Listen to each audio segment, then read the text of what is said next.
The misty mountains cold, to dungeons deep and caverns old. The pines were roaring on the height. The winds were moaning in the night. The fire was red, it flamed straight. The trees like torches blazed with light.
The misty mountains cold,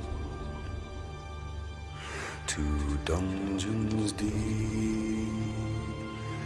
and caverns old.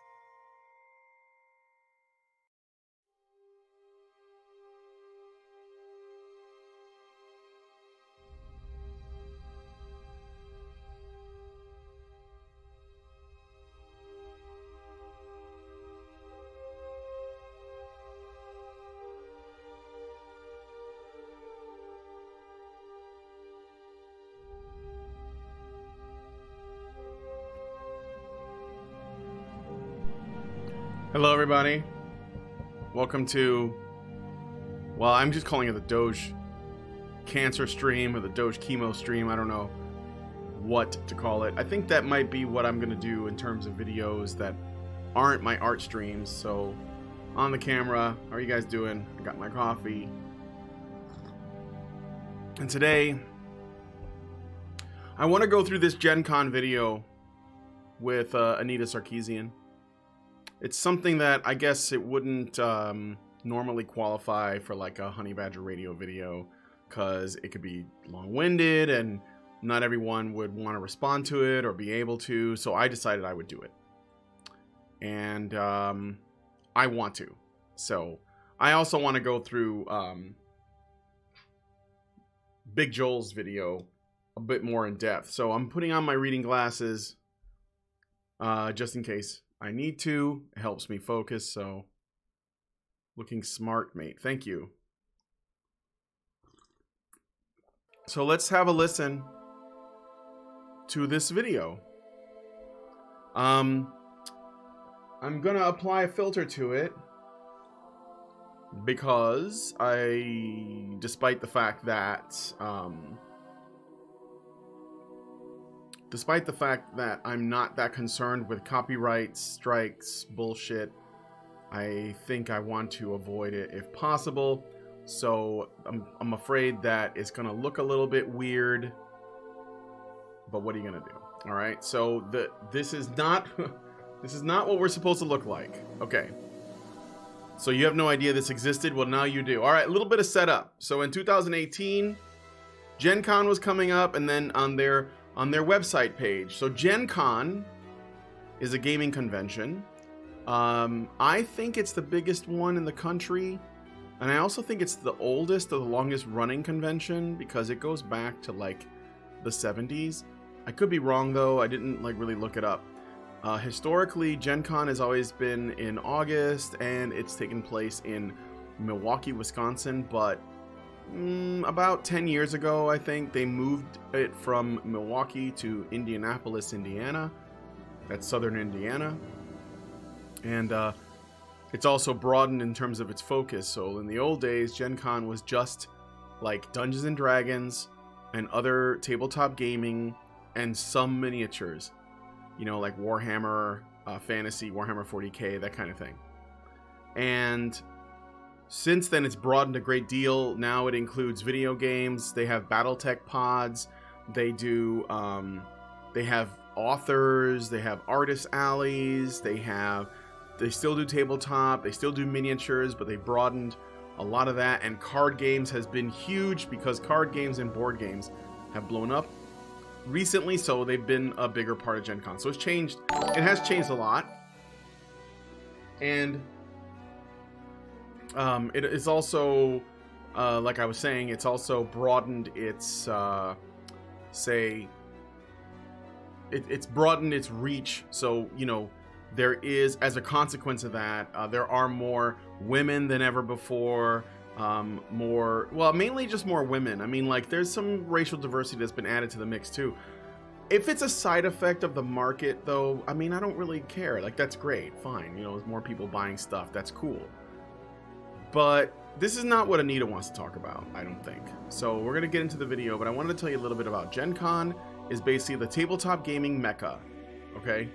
If you're a big D&D person, you probably heard of it, unless you live in a part of the country or in another country, and there's a different con that you get drawn towards. Like I remember Origins was another really big one, but that was more like southeast, you know. But anyway, let's do this.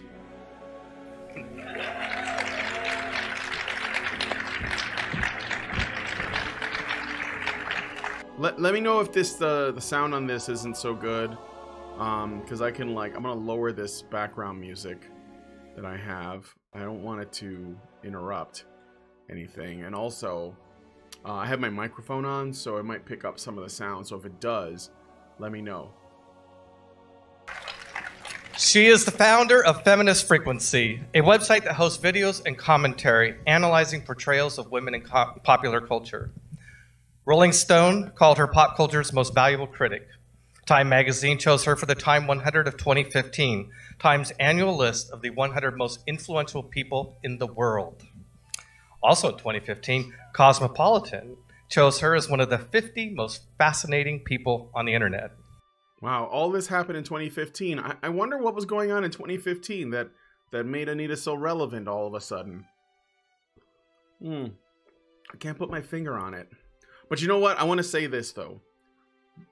Despite the fact that this is a video of Anita Sarkeesian making an appearance at GenCon, this stream is not about Anita Sarkeesian.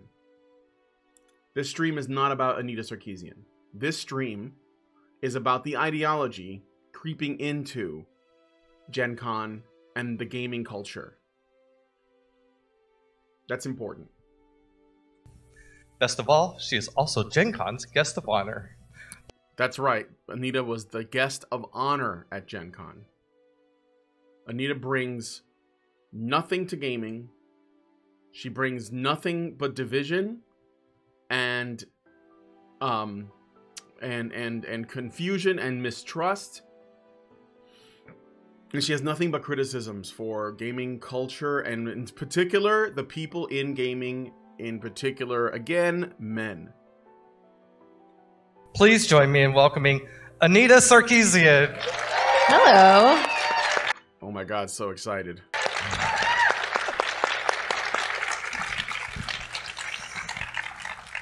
In his day job as head of games at Kickstarter, he has helped thousands of game creators, excuse me.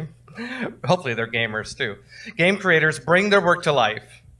By night, he works on bringing his own games to life. Games such as Burning Wheel, fantasy role-playing game, Torchbearer, Mouse Guard, Free Market, and Inheritance. Today, he is interviewing an uncommon conversation with Anita Sarkeesian. Please join us in welcoming Luke Crane. Okay, so Luke Crane is the head of Kickstarter Gaming.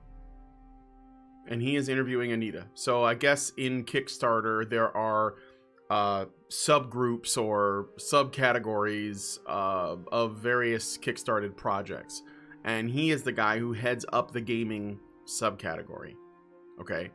That seems to me that that's a powerful position to have. That seems to me that's a powerful position because essentially you are overseeing the funding of independently funded projects, crowdfunded projects, right? On Kickstarter. So that's kind of a big deal, all right?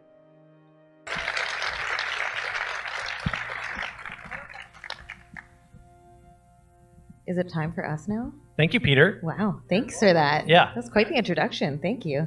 Yeah, that's great. We're glad to be here. Thank you all for coming. You're the 100th most important person in the world? Only that year. Only that year. Yeah. That's still pretty good. Out of 7 billion people? Trump and shit is on that list. So not that year. Oh, Orange Man. Okay, so I'm just pausing to reflect momentarily. I also want to see what you guys are saying. They're not saying anything of any substance here, and I know the guy looks like Gavin McGinnis if he was infused with soy.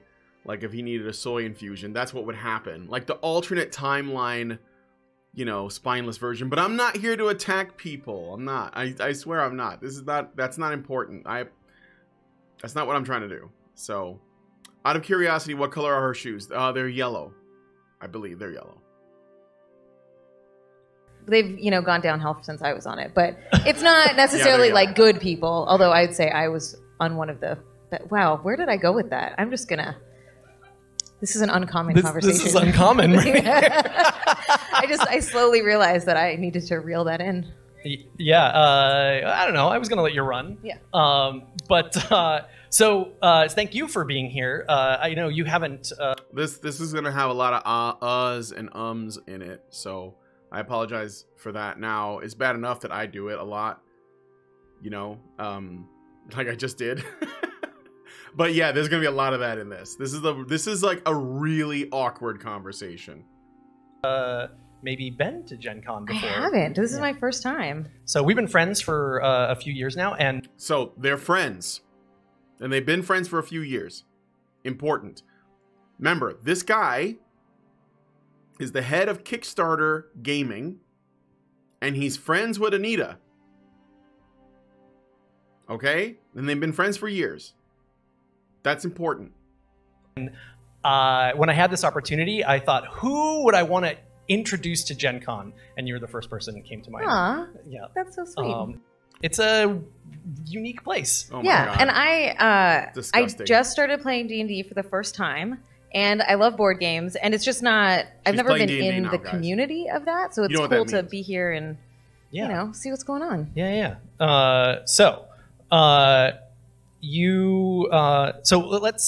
let's get to know you a little bit, shall we? We know that you're super important.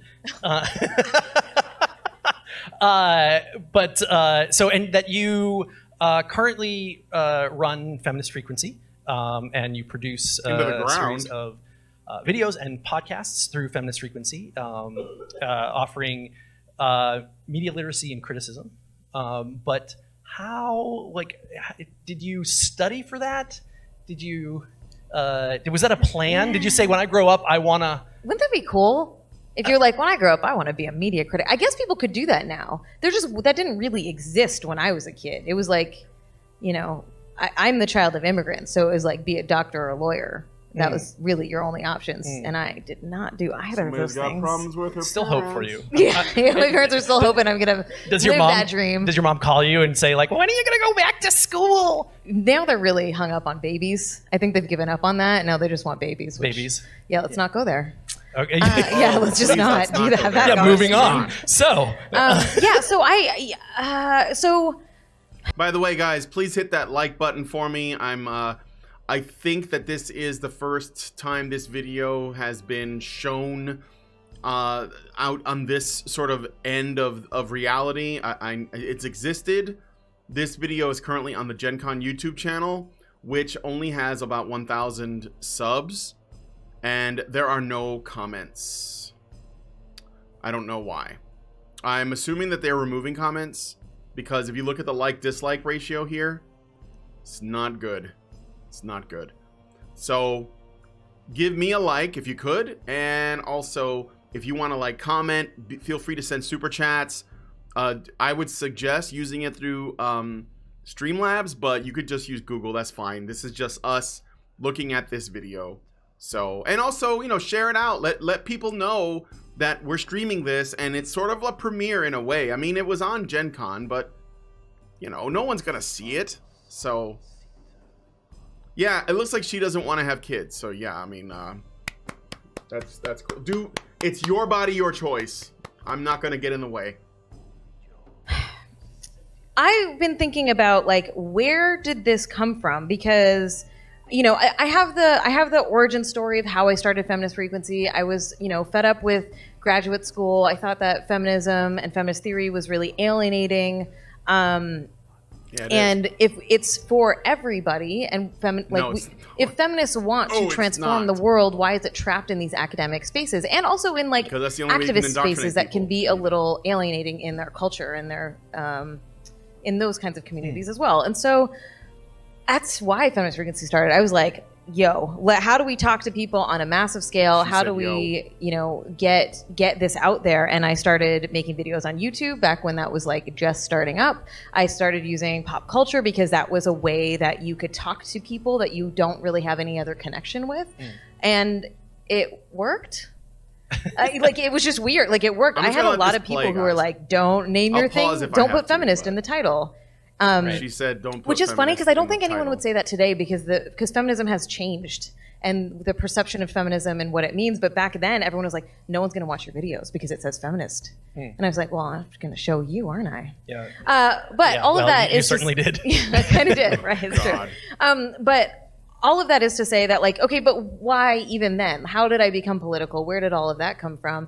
And Jay Willie series asks, "What is GenCon?" Jay Willie series, GenCon is a tabletop and miniatures gaming convention. Historically, that's what it was. It has recently expanded, like in the last decade, to encompass card games and board games as well.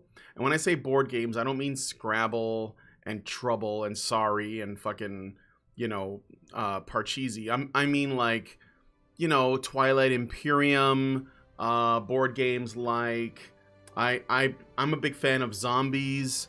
I also like, you know, there's like D&D board games like Wrath of Ashardalon and Ravenloft. Basically kind of like big board games, you know. There's one board game, I really, I know it's going to sound like it's a bit much, but there's one board game that I can't remember the name of it. It's an entire role-playing game campaign in a box. And you can play it multiple times, and it's different every time you play it. It's amazing from what I've heard. Prim Reaper, she loves board games, right? And I was talking to her, and I said, hey, have you heard of this game? I'm sorry, I can't remember it now, but it's basically like an entire... Yeah, Settlers of Catan is another good example of what I'm talking about. It's basically an entire campaign in a box. It's a huge box, right? Full of shit. And she immediately gushed. She was like, oh yeah, we have it. It's awesome. It's amazing. You got to play it. It's worth it. You know, it's so good. It's on the tip of my tongue, the name of this board game, but it's big. It's like the biggest board game ever, honestly. But I'll look it up later. But anyway, GenCon is a gaming convention. So that's the thing. And this guy, the head of Kickstarter Games, was asked for someone to bring on to be the guest of honor. And according to his own testimony, Anita Sarkeesian was the first person that came to mind. And so he invited her to Gen Con. And I'm guessing that she got paid for this. I know that she did. She got paid and she was flown out and she was given accommodations to speak.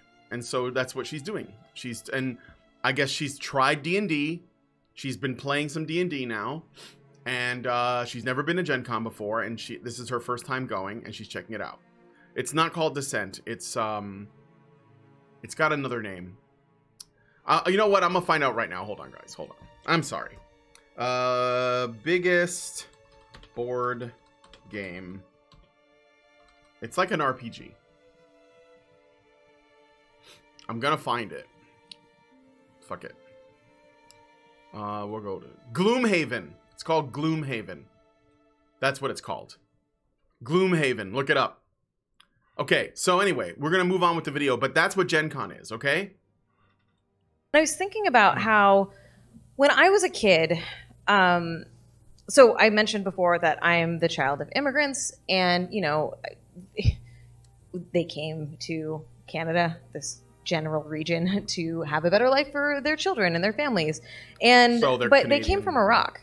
So when the U.S. went to war, the first Gulf War, the relationship that I had to that was very different than the relationship to my peers. I was at home watching my parents freaking out about what was going to happen to their family in terms of both the violence and bombing and war, and also the embargo and what that means for healthcare and access to medicine and those sorts of things.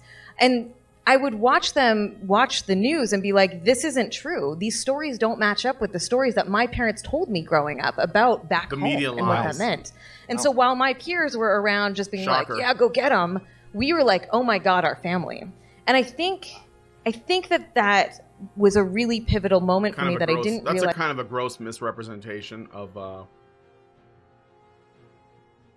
what she was in Canada, of what Canadians thought about the Middle East war. Oh yeah, go get them. Like, not regular people, like terrorists, Anita. Or your family, are your parents terrorists? Are they Islamists? Because those people are in danger, but not regular folks. Unless, of course, you're talking about during the Obama era where he was drone striking the shit out of the whole country and lots of innocent people were killed, in which case, yeah, that is kind of fucked up. But that's because the regular people didn't know what was happening, so. Until recently, because that taught me to be critical of the media. Yeah. Right? It taught me Yes. to question authority in constructive ways. It taught me that, like, what you learn from the news isn't always true. Mm-hmm. And I Super think that I think she says that her parents came from Iraq. You can stepping stone to where But her I am name today and why suggests to me that I she's am how I Armenian. am. I thought she was Armenian. Right. She But could the be. She world has probably gotten is. better. I think and she's basically like news just like media Anna is Kasparian. so It's the good. same great person. So good. now, and everything's true. Yeah, Facebook is perfect. Isn't it awesome? Yeah, right. So you had a little moment as a kid, and everything moved on. Yeah, it's fine now. Absolutely. Can't we just talk about fun things? Can't everything just be fun? You brought up Yeah, Iraq War. I did. Cartoon That was on me. Paladin says most of my peers are school. I have been at school told many condemned the war in times Iraq. that yeah, most Americans I did hate too, fun, dude. so I'm just trying to really prove that point. Me too. He's like Oh, literally really? not Oh my reflecting God. Should we reality. start a club? Yes. Can we make enamel pins? Yes, I actually. Yes. That's what people do, right? This guy is sewing Fun it is a up. 4-letter word. That's what we used to say Oh, at that's Colonial cute. headquarters. Yeah. Wait. I gotta go back a Headquarters, little bit. yeah. What was that? Enamel pins? Yeah. Iraq War. I did. That was on me. I have been told many times that I hate fun, so I'm just trying to really prove that point. Me too. Oh, really? Oh my yeah. God. Should we So start they a both club? hate fun. Yes. Can we make enamel pins? Yes, I actually. Yeah, yes. What people do, right? Fun is a 4-letter word. That's what we used to say. Oh, at that's Burning Wheel cute. headquarters. Yeah. Yeah. I like that. This guy is not making me laugh. I've also there's a actually lot of told people attempting playing jokes my that games laugh that at they're not here to themselves. have fun. Wow. Wow. That's a You hear quote. this? Man, I'm Wait, I never wanna playing hear- games I with wanna you hear his again. quote. I forgot about that. Fun is a 4-letter word. That's what we used to say Oh, at that's Burning Wheel cute. headquarters. Yeah. Yeah. I like that. I've also actually told people playing my games that they're not here to have fun. Wow. Wow. That's a You hear quote. this? How do you know how to avoid a Man, game I'm never master playing games with you again. when they tell you that you're not here No, to don't have play fun? my games. Get Fair, out. fair. Get out. But we'll get back to that. So then. But What? But not all games are supposed to be fun. And that's actually part of some of the issues in our Did you hear that? Not all games are supposed to be fun. Anita's being serious now. Let's hear it again. But we'll get back Not to that that. it surprises me. So then. But What? not all games are supposed to be fun. And that's actually part of some of the issues in our community is that some games are supposed to elicit different experiences and different emotions and different reactions, and not all gaming, whether video games, board games, whatever that mean, isn't always meant to like be fun. This is correct. And I think that's No, a it's thing not. people don't talk about enough. That's literally what. Depends on what circles it's you like the walk Ben in. Shapiro meme. It's I mean, I in walk the in those definition circles. of the word Like- game. I'm just saying. It's fun. That's I fair don't enough. hear these conversations enough. But yeah, I think that, yeah, okay. We can. We want to talk about fun. We can talk about fun and what it means to have a. Are you talking about serious games? No, I just what's think a that, like, so serious one of the game? things is when I would often get people, there's some people who don't like what I do. Oh, is my volume too low? All right, I'm gonna lower the volume on the video a bit then, guys. Just a couple. Yeah, this is just And, 2. and 50%. it's like, why are you here to ruin our fun? Why are you trying to take our entertainment away? How's that? And I think, that is a thing, but also understand that, like, there's so many more games that are coming out that are like personal narratives. They're memoir style games, or, even games that are really difficult, like really hard games, Right. are not necessarily fun. Yes, they are. Right. They might be. Bullshit. Dark Souls is fun. Really hard games are fun. Now, when they stop being fun, then it's probably time to put them down, or those games are probably not going to do that well. There is such a thing as a game that isn't fun, but those games are not successful. Nobody likes them. Gone Home is not fun. It's a piece of shit. That's why people don't like it. It's a walking simulator. Okay?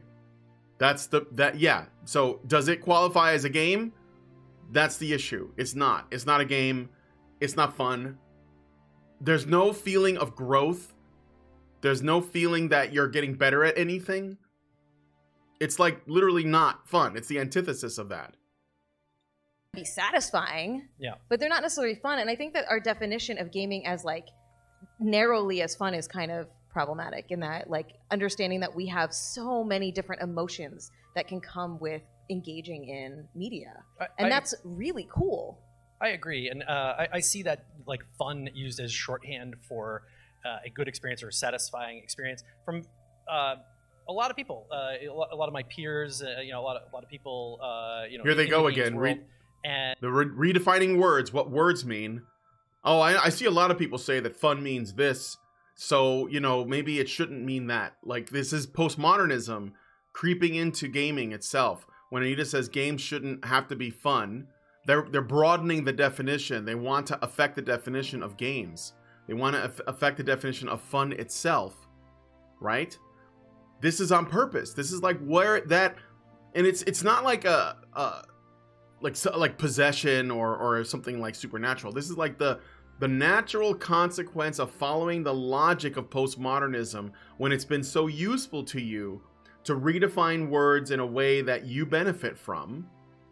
Okay. So you're gonna keep using it and applying it everywhere else. This happened in the art world a long time ago, when Duchamp put the toilet. I'm not saying that's the defining moment, but when he put the urinal in the corner of a gallery and called it art, and people started thinking about art in a whole new way, supposedly, after that. When the main thing he was trying to do was take the piss out of the art community itself. He accidentally made things worse. And this is the same thing. Like, people play games for fun. They want release. They want to relax. They want to enjoy a social experience. D&D is a social experience first, right? It's about hanging out with your friends.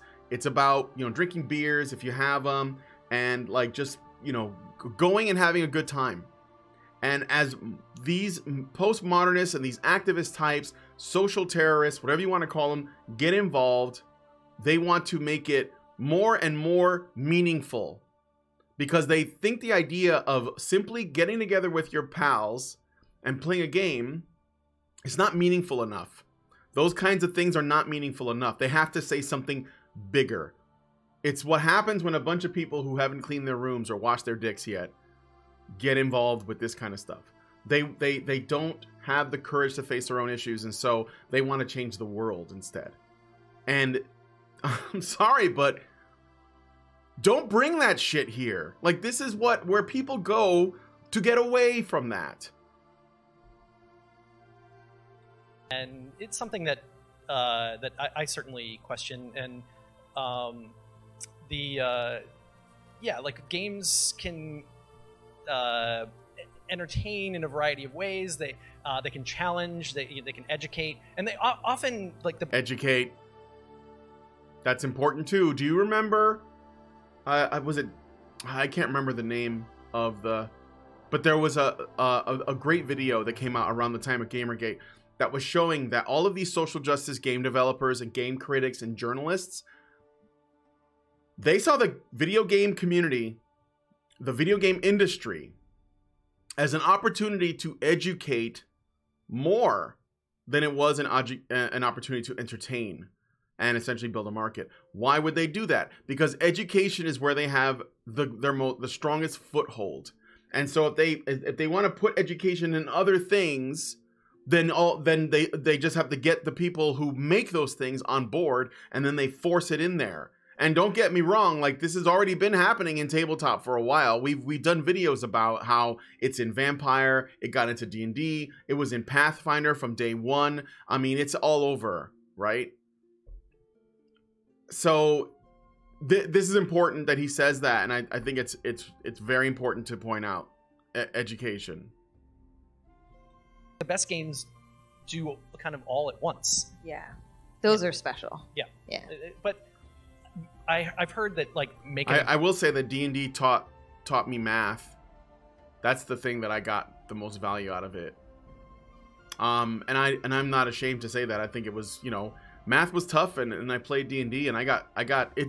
Well, I wouldn't say it was tough, but like, because I did have an understanding of algebra. I was in a gifted program, but there were certain things that playing D&D helped to essentially process it improved my ability to process mathematical equations faster, because I was doing it in a game.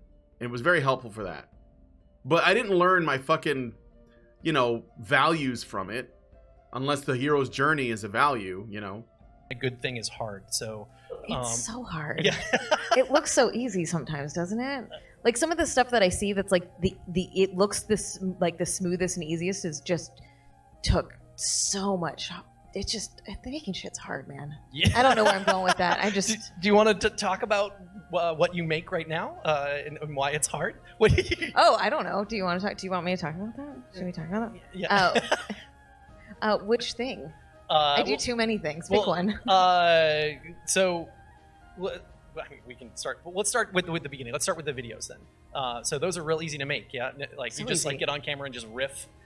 I don't understand why it takes more than an hour to make an hour-long video. What? I see them all the time on the internet. It makes no sense. It makes no sense.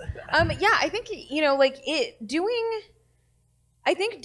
good creative work in general is very challenging, and doing things well, and like having the resources to do them, or the time, or, you know, which is part of like financial time, $200,000. etc. And for us, like, trying to unpack the status quo in a way that is accessible and engaging and interesting to an audience is really hard. It's actually like, it's not like it's easier to, you know, It is absolutely not easier to write a PhD like dissertation, but it is extremely difficult to take. Okay, here. Let's rewind for a moment. I think that I'm starting to wonder why easier she dropped to out write of masters. I guess she dropped a out of 20-page essay on a topic than it is degree. to make a 5 to 8 minute video distilling those ideas down for an audience that is not accustomed to those ideas. Like, that is part of the challenge. And so script writing is a huge part of our process, let alone the creative aspect of making the videos and animating them and figuring out how to illustrate them, like illustrate the points and all of that kind of stuff. Just being able to do that. And then trying to bring comedy into it as well. Like, it's just... Comedy. It is challenging. And I think that it's rewarding and important and great work. And Bringing a lot comedy more into people it? Get are out of doing it here. now, which is awesome. But that is... a challenge. When I used to teach at community college, I would make my students write 2 pages. They would have to write their ideas in 2 pages, and they all struggled with it because it's so much harder to distill your concepts down, right? Yeah, and especially, right, like that's a great point. Like, it's one thing to speak to someone who understands the subject. It's another thing to have to distill those ideas down to someone who doesn't speak the language, right? Who's not familiar with the tropes, as it were. There we go. You know what's funny is that they're saying that it's hard it is really challenging, and to make this kind of content, and the thing is, I have to pause. The thing is that they believe that it's hard because people just aren't getting it, and they're just not. Their brains just aren't big enough to absorb this incredibly important content, when it's probably just that people are rejecting it because it's baseless and there's nothing of any value in the content itself. And so they're confused by the fact that people aren't getting it. They're probably like thinking to themselves, I can't believe that people are so dumb that they don't realize my genius. It's like, no, it's because, first of all, there are a lot of people who just, take you at face value and don't actually look into it, and they just say she must be right without challenging it. And then there are the people who challenge it because it's really easy to do, because you're calling them sexists. And they're like, they recoil at it because sexism is an unnatural position for people, especially sexism against women. It's just unnatural. That's not the normal state for men or women to do that. But you're telling them that's what they are. And that makes them recoil because people in general try really hard not to be sexist because they are disgusted by the idea. Normal people are disgusted by it, just like they're normally disgusted by racism. And so when you accuse them of being racist, it makes them recoil in disgust and become defensive because why wouldn't they be? That's something that they're generally against. So the funny bone completely skipped her. Yeah, that's comedy, my ass. They move very quickly, obviously very well researched, and it seems like you might have somebody maybe writing your jokes or something. She doesn't have any jokes. Well, I'm lucky now because I have a staff and a team, and we work on the scripts together. I don't do as much of the writing anymore. So all those jokes are definitely not my surprise. Can't take. Why aren't you giving credit to Jonathan McIntosh, who does the editing on your videos? But yeah. So how big's the team now? There's 3 of us full time and a couple part time sort of contractor, call them in when we need them kind of thing. Okay. Yeah. All right. So, I wonder. Can we talk about the other side of the frequency, like for a second? You're like, side? Yeah, the feminist side. So, feminist side. So that's Yay. your lens for your prism. You're not just doing general games or media criticism, right? You're attacking this from the feminist lens, and I wonder if you could, for us, distill down what that is, like what your perspective is, or your mission, or how you approach a game. Sure. Or just talk about feminism. Feminism. He doesn't want to bring it up. I define myself as a media critic, but I'm very specifically a feminist media critic because when I look at a piece of media, I'm specifically looking at character and narrative first, and then I'm looking at structure and filmmaking and other sorts of like film criticism, like traditional film criticism stuff. Right. And Oh, okay. I need another cup of coffee before I do this. I'll be right back, guys. I'm sorry. I'll be right back.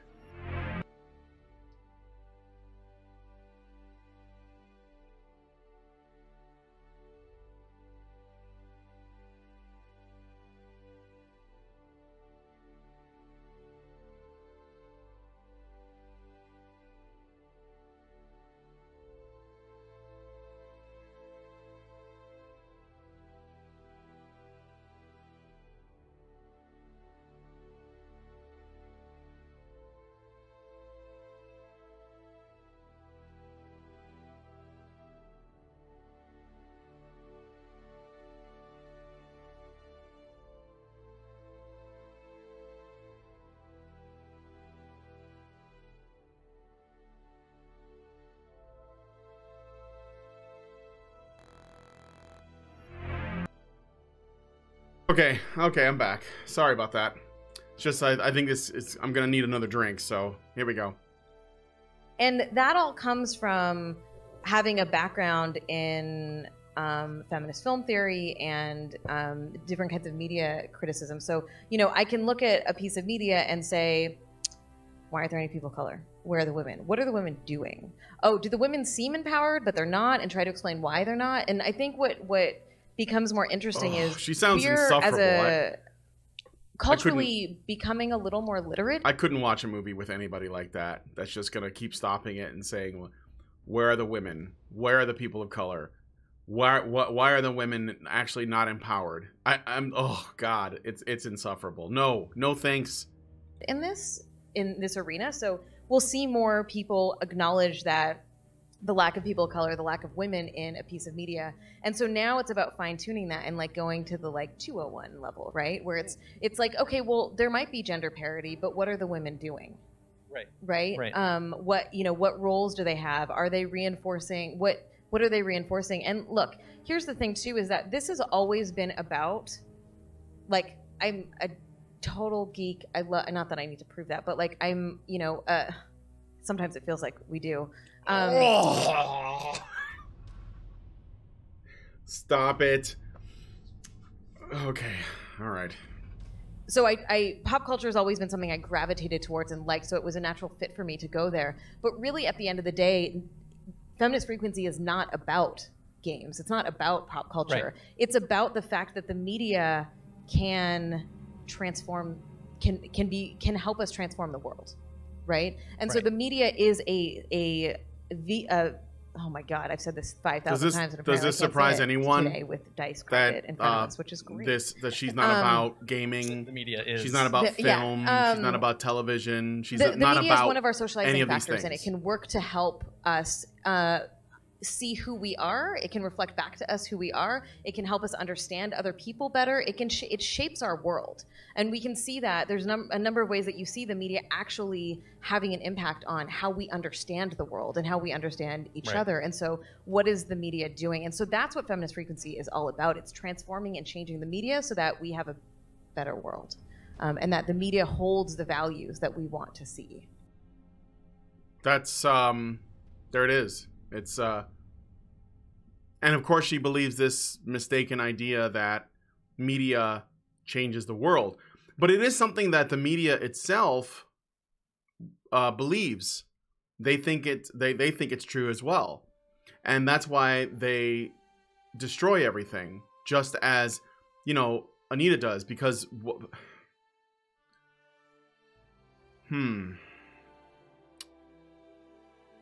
this mode of thinking is the reason why Captain Marvel is going to be a flop, probably, and why it got bad reviews, because the people who made that movie were thinking and asking the same questions about women in film that Anita is asking right now, that she claims are important. The more you dig into this, why aren't there any women? What are the women doing? How can we change this piece of media so that it maximizes the amount of good that it can do in the world for women? And if you actually follow that to its logical conclusion again, and you build a story, a narrative, a game, a piece of film, a piece of fiction around those ideas, you will end up with Carol Danvers. That's what's left, because you've stripped away everything else. You've stripped away the fact that she is a person, because she becomes a woman first. And not just a woman, but an ambassador or representative of all women everywhere. Representative of all women, okay? You take away her flaws, because women can't show flaws, because flaws are sexist. So she becomes uninteresting and flat, because there's nothing there to develop. You take away her, as a result of that, her ability to develop, have an arc. You know, I watched some reviews for Captain Marvel yesterday. I watched Chris Stuckman and Jeremy Johns, who are like two of the biggest YouTube movie reviewers. And both of them had criticisms of Captain Marvel. And they're not anti-feminist guys. Like they're obviously feminist guys. Like they're regular, you know, just normie movie reviewers. And I believe it was Chris Stuckman himself who said, I think it was Chris Stuckman who said, no, it was Jeremy Johns. He was like, I feel like I'm in like the middle of some, with the red background, I feel like I'm in the middle of some kind of culture war thing. And there are some people that feel this way about the movie. And there's some people who feel I just want to like watch a good movie, you know? And he knows there's a culture war going on. He knows, but he doesn't want to like address it because he cares about his channel. And he knows about the division, right? And he still had, he and Chris Stuckman tried very hard to find things to say about the movie that were nice. They really did. But what they had not addressed was the fact that Carol Danvers does not change. She starts off a badass and she ends up a badass. That's it. There's no arc. There's no growth. Every other character in the MCU has growth, not that one. And like Black Panther doesn't really grow either. He learns something and, you know, he changes his mind about a policy that his father had. Or something like that. But like he doesn't really change that much. In fact, he doesn't get much of anything because the women in the movie run all over him. But that's a whole other conversation. The point is that what Anita's advocating for, if you follow it to its logical conclusion, you will get bad media because it doesn't speak to a greater truth about the human condition.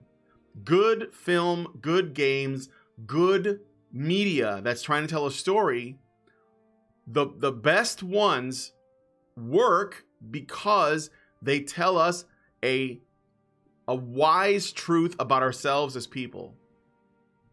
A wise truth. It's not about race. It's not about sex. It's not about gender. Okay? Captain Marvel doesn't have a romantic interest in the movie. Why? Because that's sexist. Captain Marvel has a female best friend in the movie that she bonds with. That they cram that in there because that's ultra important. Why? Because sisterhood. This is all, this is all tropes. They're just, these tropes are tropes that feminists like because they want that, because they think that it's really rare and unusual. And you know, when they cite shit, they go as far back as they can. And, oh yeah, you remember, you know, the Maltese Falcon or Casablanca or you know, Gone with the Wind. Those movies were sexist like 60 years ago or whatever it was. So anyway, I'm just saying that this is what she wants. This is what she wants, and this is what we're getting, and this is why Captain Marvel is a flop, because of feminism. That's the reason. And somebody could tell me that I'm being ridiculous, but if you look, Disney announced a fucking Maleficent 2 the other day. They have a poster out. My friend told me about it. Okay? Maleficent was a shit movie that basically took a really great character, a really great villain, and made her into a feminist icon. And now they're going to make a sequel to that movie. Why? Because feminism, that's why. So is there like so in that very productive frame, all right, in that kind of wider cultural frame, is there any difference in technique when you are looking at a game as opposed to, say, when you're looking at Star Trek? Yeah, because each medium has its own language. So one of the things that was really interesting about the Tropes project is interesting / like hair-pullingly frustrating, is that there wasn't really a lexicon or language to talk about games from a feminist perspective. Right. We kind of had to create that. So we pulled as much as we could out of feminist film theory. Because they're just games, and nobody wanted feminism in games, so there wasn't a lexicon. Although I'm sure that there were feminist professors writing shit about video games a long time ago. But it stops at a certain point when you look at interactivity, because it's not the same as the relationship with a film as it is like playing and interacting with a game. And so, you know, a specific example of this is we made a video about women as reward, the idea that women and women's bodies are used to reward the player for a job well done. Your princess is in another castle. Yeah, well, no, it's the kiss you get for saving the princess. The kiss you get. It's Samus being in a bikini if you play it fast enough. Samus in a bikini when you play it back. 8-bit Samus was really hot. It's the like nudie photos you can get in a game, like as collectibles. The like whatever Games I'm that like, you're playing. Let's go through all the horrific examples. They're all Horrific in the video examples. that I made. Attractive women is scary. That It's horrific. is very specific to video games.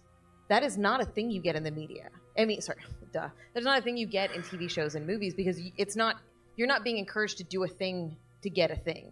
Right. Right. In this case, Yep. women are things. Right. Women are And things. so, how do you talk about that? What does that mean? And we had to sit there and just be like, let's figure it out. We got to figure out what the impact is and what is that doing and how do we have. Why this do you have John conversation? Williams' What are the background new music? I'm just words playing we use a- to even address a- this because it's not stream. really being addressed in I any guess I kind can of mute mainstream it. way. And you solved it, and everyone listened to you, and So good. Yeah, it's We're great. so set. yeah, it's all Everything's perfect. Yeah, things went really well. Yeah. So just shifting slightly, staying with games for a second. You mentioned that you're playing Dungeons and Dragons. A And really weird What's your game of character? Dungeons. So, okay. Oh boy, she's gonna tell us about her Dungeons and Dragons campaign that she's in. Brace yourselves. Here's the thing. Oh, that's So, always good. one, I've only played 3 sessions because we call ourselves low frequency tabletop because it happens occasionally.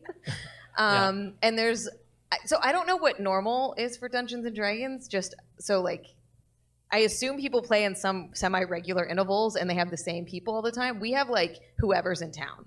So there's lots of characters that may or may not be there, which is kind of cool.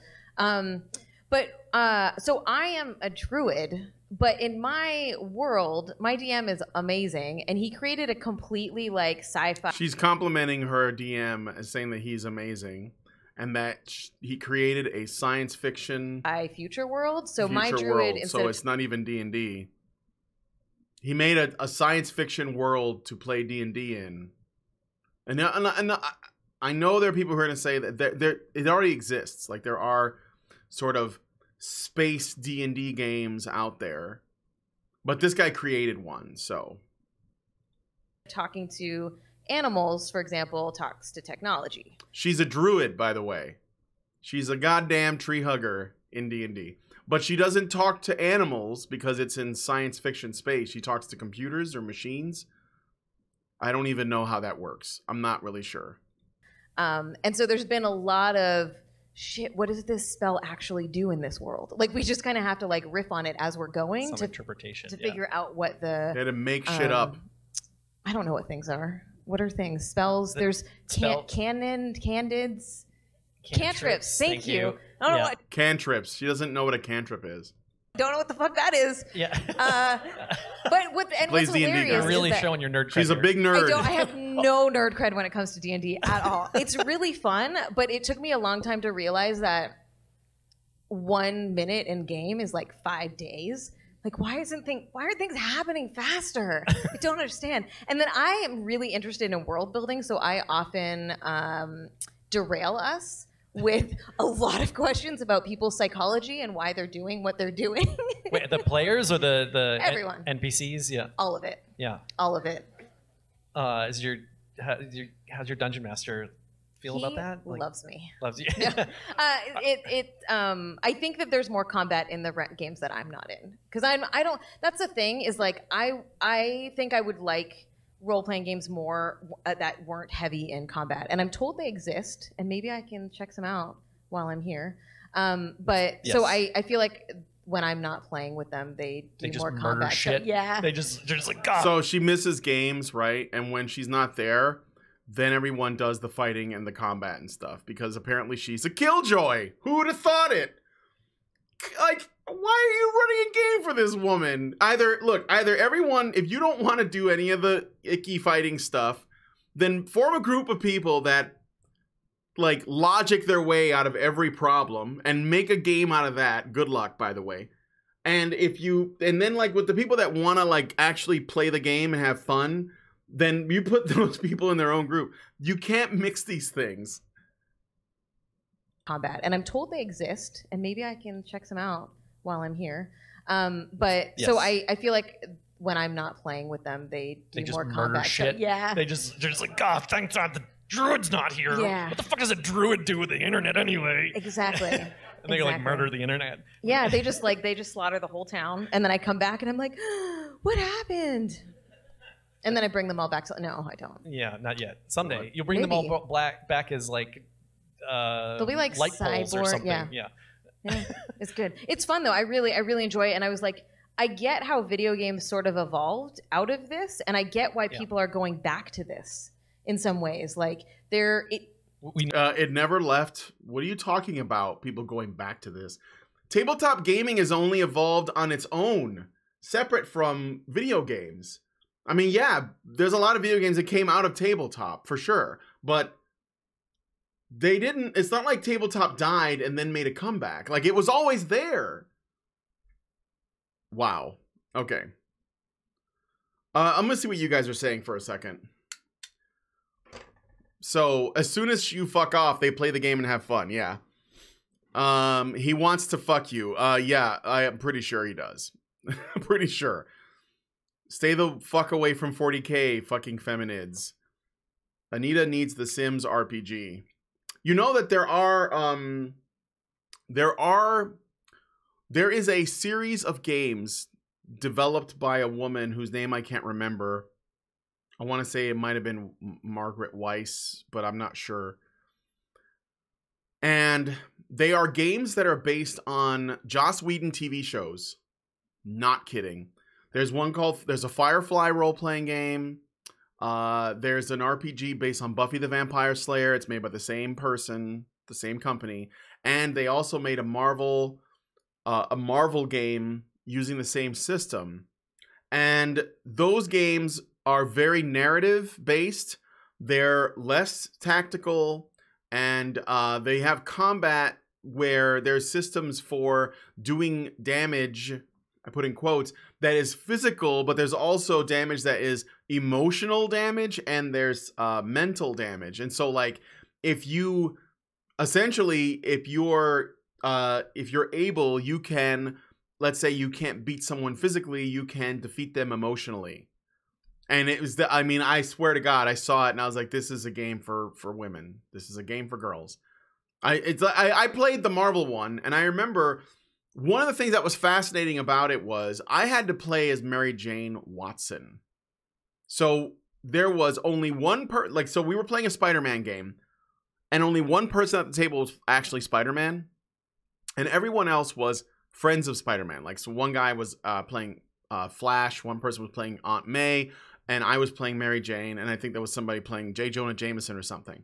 And we all had Mary Jane was physically, she couldn't do any fighting. She was like worthless on that standpoint, but I was able to emotionally, I believe, attack people. It basically like it ends up unfolding like a soap opera or drama is basically how a game would unfold. So not like an action movie. Yeah, these things are real. So that's something that Anita should probably try to get into. She is a huge fan of Joss Whedon, a huge fan of Buffy the Vampire Slayer. I don't know about Firefly. She probably hates it. I think she does. No, I think she does, because she criticized, and I'm sorry, but I haven't watched Firefly because I'm over it. Like, I heard the hype and I just didn't care. I think I saw like one episode and I was just like, whatever, it looks okay, I guess. But I did go see the movie because I was going with friends, and I always go to I see going to the movies as like a social thing. So I went with my friends to see Serenity, I think it's called. And there's a girl in there that's like this 90-pound, waif, and she's a kung fu badass that like clears out a whole bar, and I was like out after that. I saw it and I was like, no, this is bullshit. Like, this Joss Whedon just like wanking off to his own feminist idea, you know, a woman with the right training. No, fuck off. Like, the fuck out of here. So anyway, it was just terrible. Yeah, there are social. So his game, the game's based on his work. They're basically like soap operas. Is how they play out. Like the fucking CW. Like, do you want to play a game that plays like the CW? I don't think so. You know. We never left. I know, but I think that Just saying. That's true. Yeah, but I think that some people may have. I don't know. But I think wait, that did there you catch is that? I'm gonna go back a little bit. I get how video games sort of evolved out of this, and I get why people are going back to this in some ways. Like we never left. I know, but I think that Just saying. That's true. Yeah. But I think that some people Yeah. may have. I don't know. No. But I think that there is a sense of, if you play video games a lot, you're often playing them alone. True. And you might be playing them on multiplayer, like talking to people, and that definitely has a social aspect to it. But it's so different when you're in a room full of people and you're like building a universe together. Like, that is a completely different experience. Not building a and I'm universe, like, telling a story, where has but this whatever. been my whole life? It's fucking rad, right? It's so cool. But y'all, the rules, just wow. I don't understand the math of it. Why is it like +5 and then 16? I don't know. What? You're really? So Plus, I had to. you roll a 20-sided die, you get a 16, you add No, 5. but there's the. Shut up. What is math?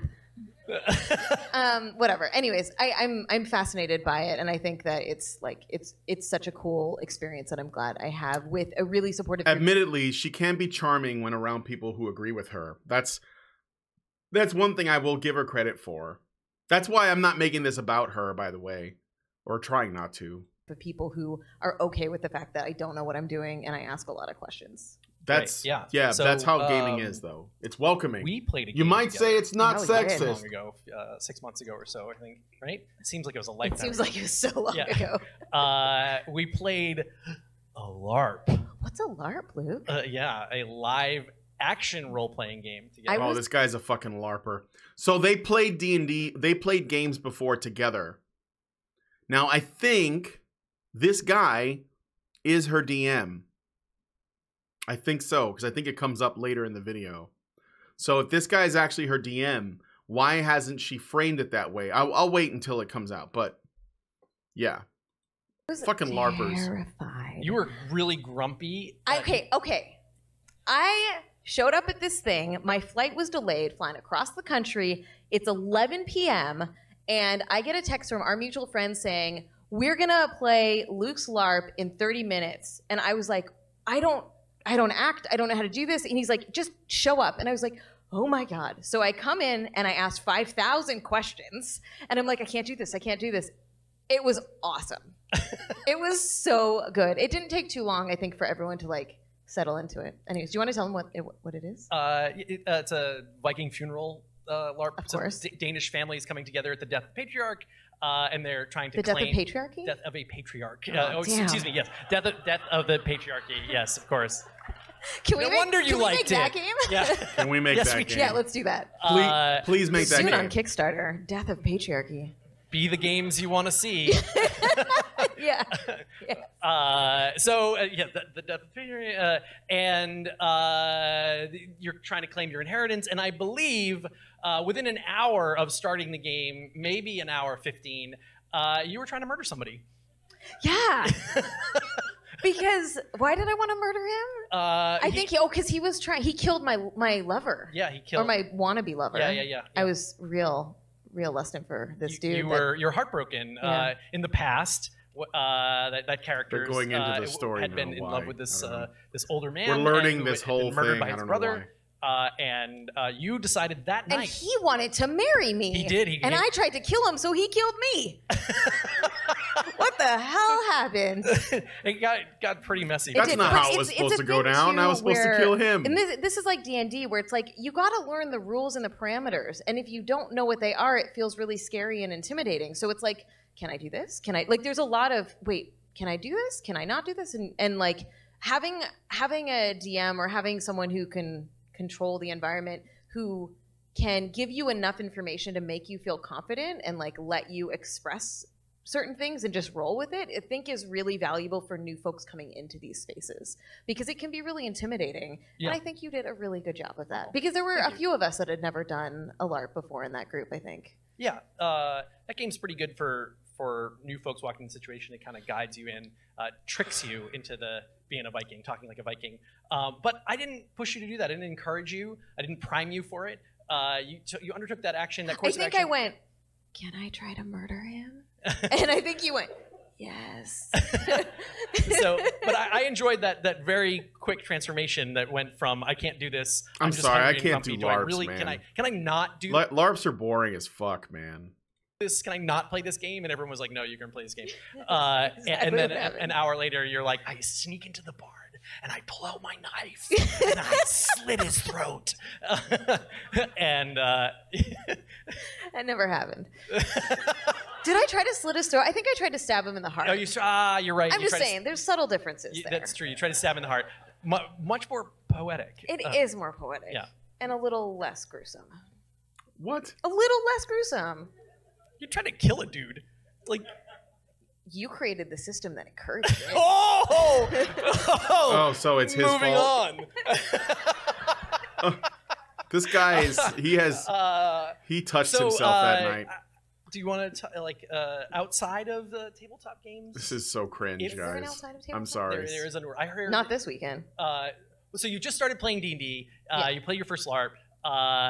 This weekend we are all going to play D&D and LARP and whatever. But I am just curious if you do have any games that did inspire you that you did play, like not necessarily tabletop games or D&D, or it could be or backgammon or whatever, but like any video games. Like, were you big on the SNES? The SNES? The SNES? So Carolyn, who works with me, hates it when I say that. So now I just have to say it on everything. Yeah, I grew up on the NES, and I'm gonna skip the playing of the video games SNES bit. was I don't care about her definitely, cred. Out when it did and doing what it was trying to do, which took them years to figure out. But I think the Switch is amazing. So yeah. But Anita loves the Switch, games? guys. So if you own a Switch, R.I.P. Switch. I love Mario Kart. Who do you race? She's gonna be Or do changing you it. remember who you race in Mario Kart? I race Yoshi because I like Yoshi, but I feel like Toad is a better racer. Interesting. Yeah, fair. She races Toad on Mario Kart and Yoshi. Fucking women. That's they always play that, honestly. This is the thing. I played Mario Kart the first few, and oddly enough, even though Princess Peach and various female characters were available, women I knew that played it with me, they didn't play them. They played Yoshi. It's just like when I used to play Street Fighter against girls, they never picked Chun-Li. They picked Blanca. Blanca was the favorite with women for some reason. I know why. It's because you can just mash on the punch button and make the electricity happen. And they thought that was more reliable because it was like all around them as opposed to the kicks, because the kicks was just in front. So yeah. I go in that direction and I use the bike. Use a bike. I'm a biker. I would in multiple ways. I would do apparently Baby she's a Peach biker. on with the tiny little cycle on. How's that? Wii. Do you ever win? Yeah, because it was the most. It was the most humiliating victory I could perpetrate on my roommates, as she's just like. So this guy, oh God, this male identified person plays Baby Peach in some version of Mario Kart. I assume the newest version, because he finds that when you pass people, it is the ultimate humiliation. And I think he's pandering to Anita, honestly.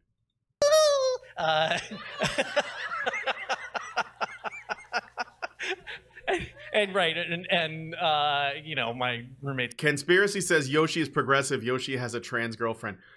Yeah, well, if you were really progressive, you'd play fucking Birdo. Birdo is the only one you should. Is Birdo available? Can you play Birdo in Mario Kart in the new one? Because if you can't, that needs to change. Here's why that is not okay. That Birdo is not available to play. Oh man. Are playing, Bowser or Wario or something, and I'm just like, you know, I played Bowser. great. yeah. I played Bowser and Wario because you know why? Because they were the hardest ones to play, and I'm the kind of person that wants to like.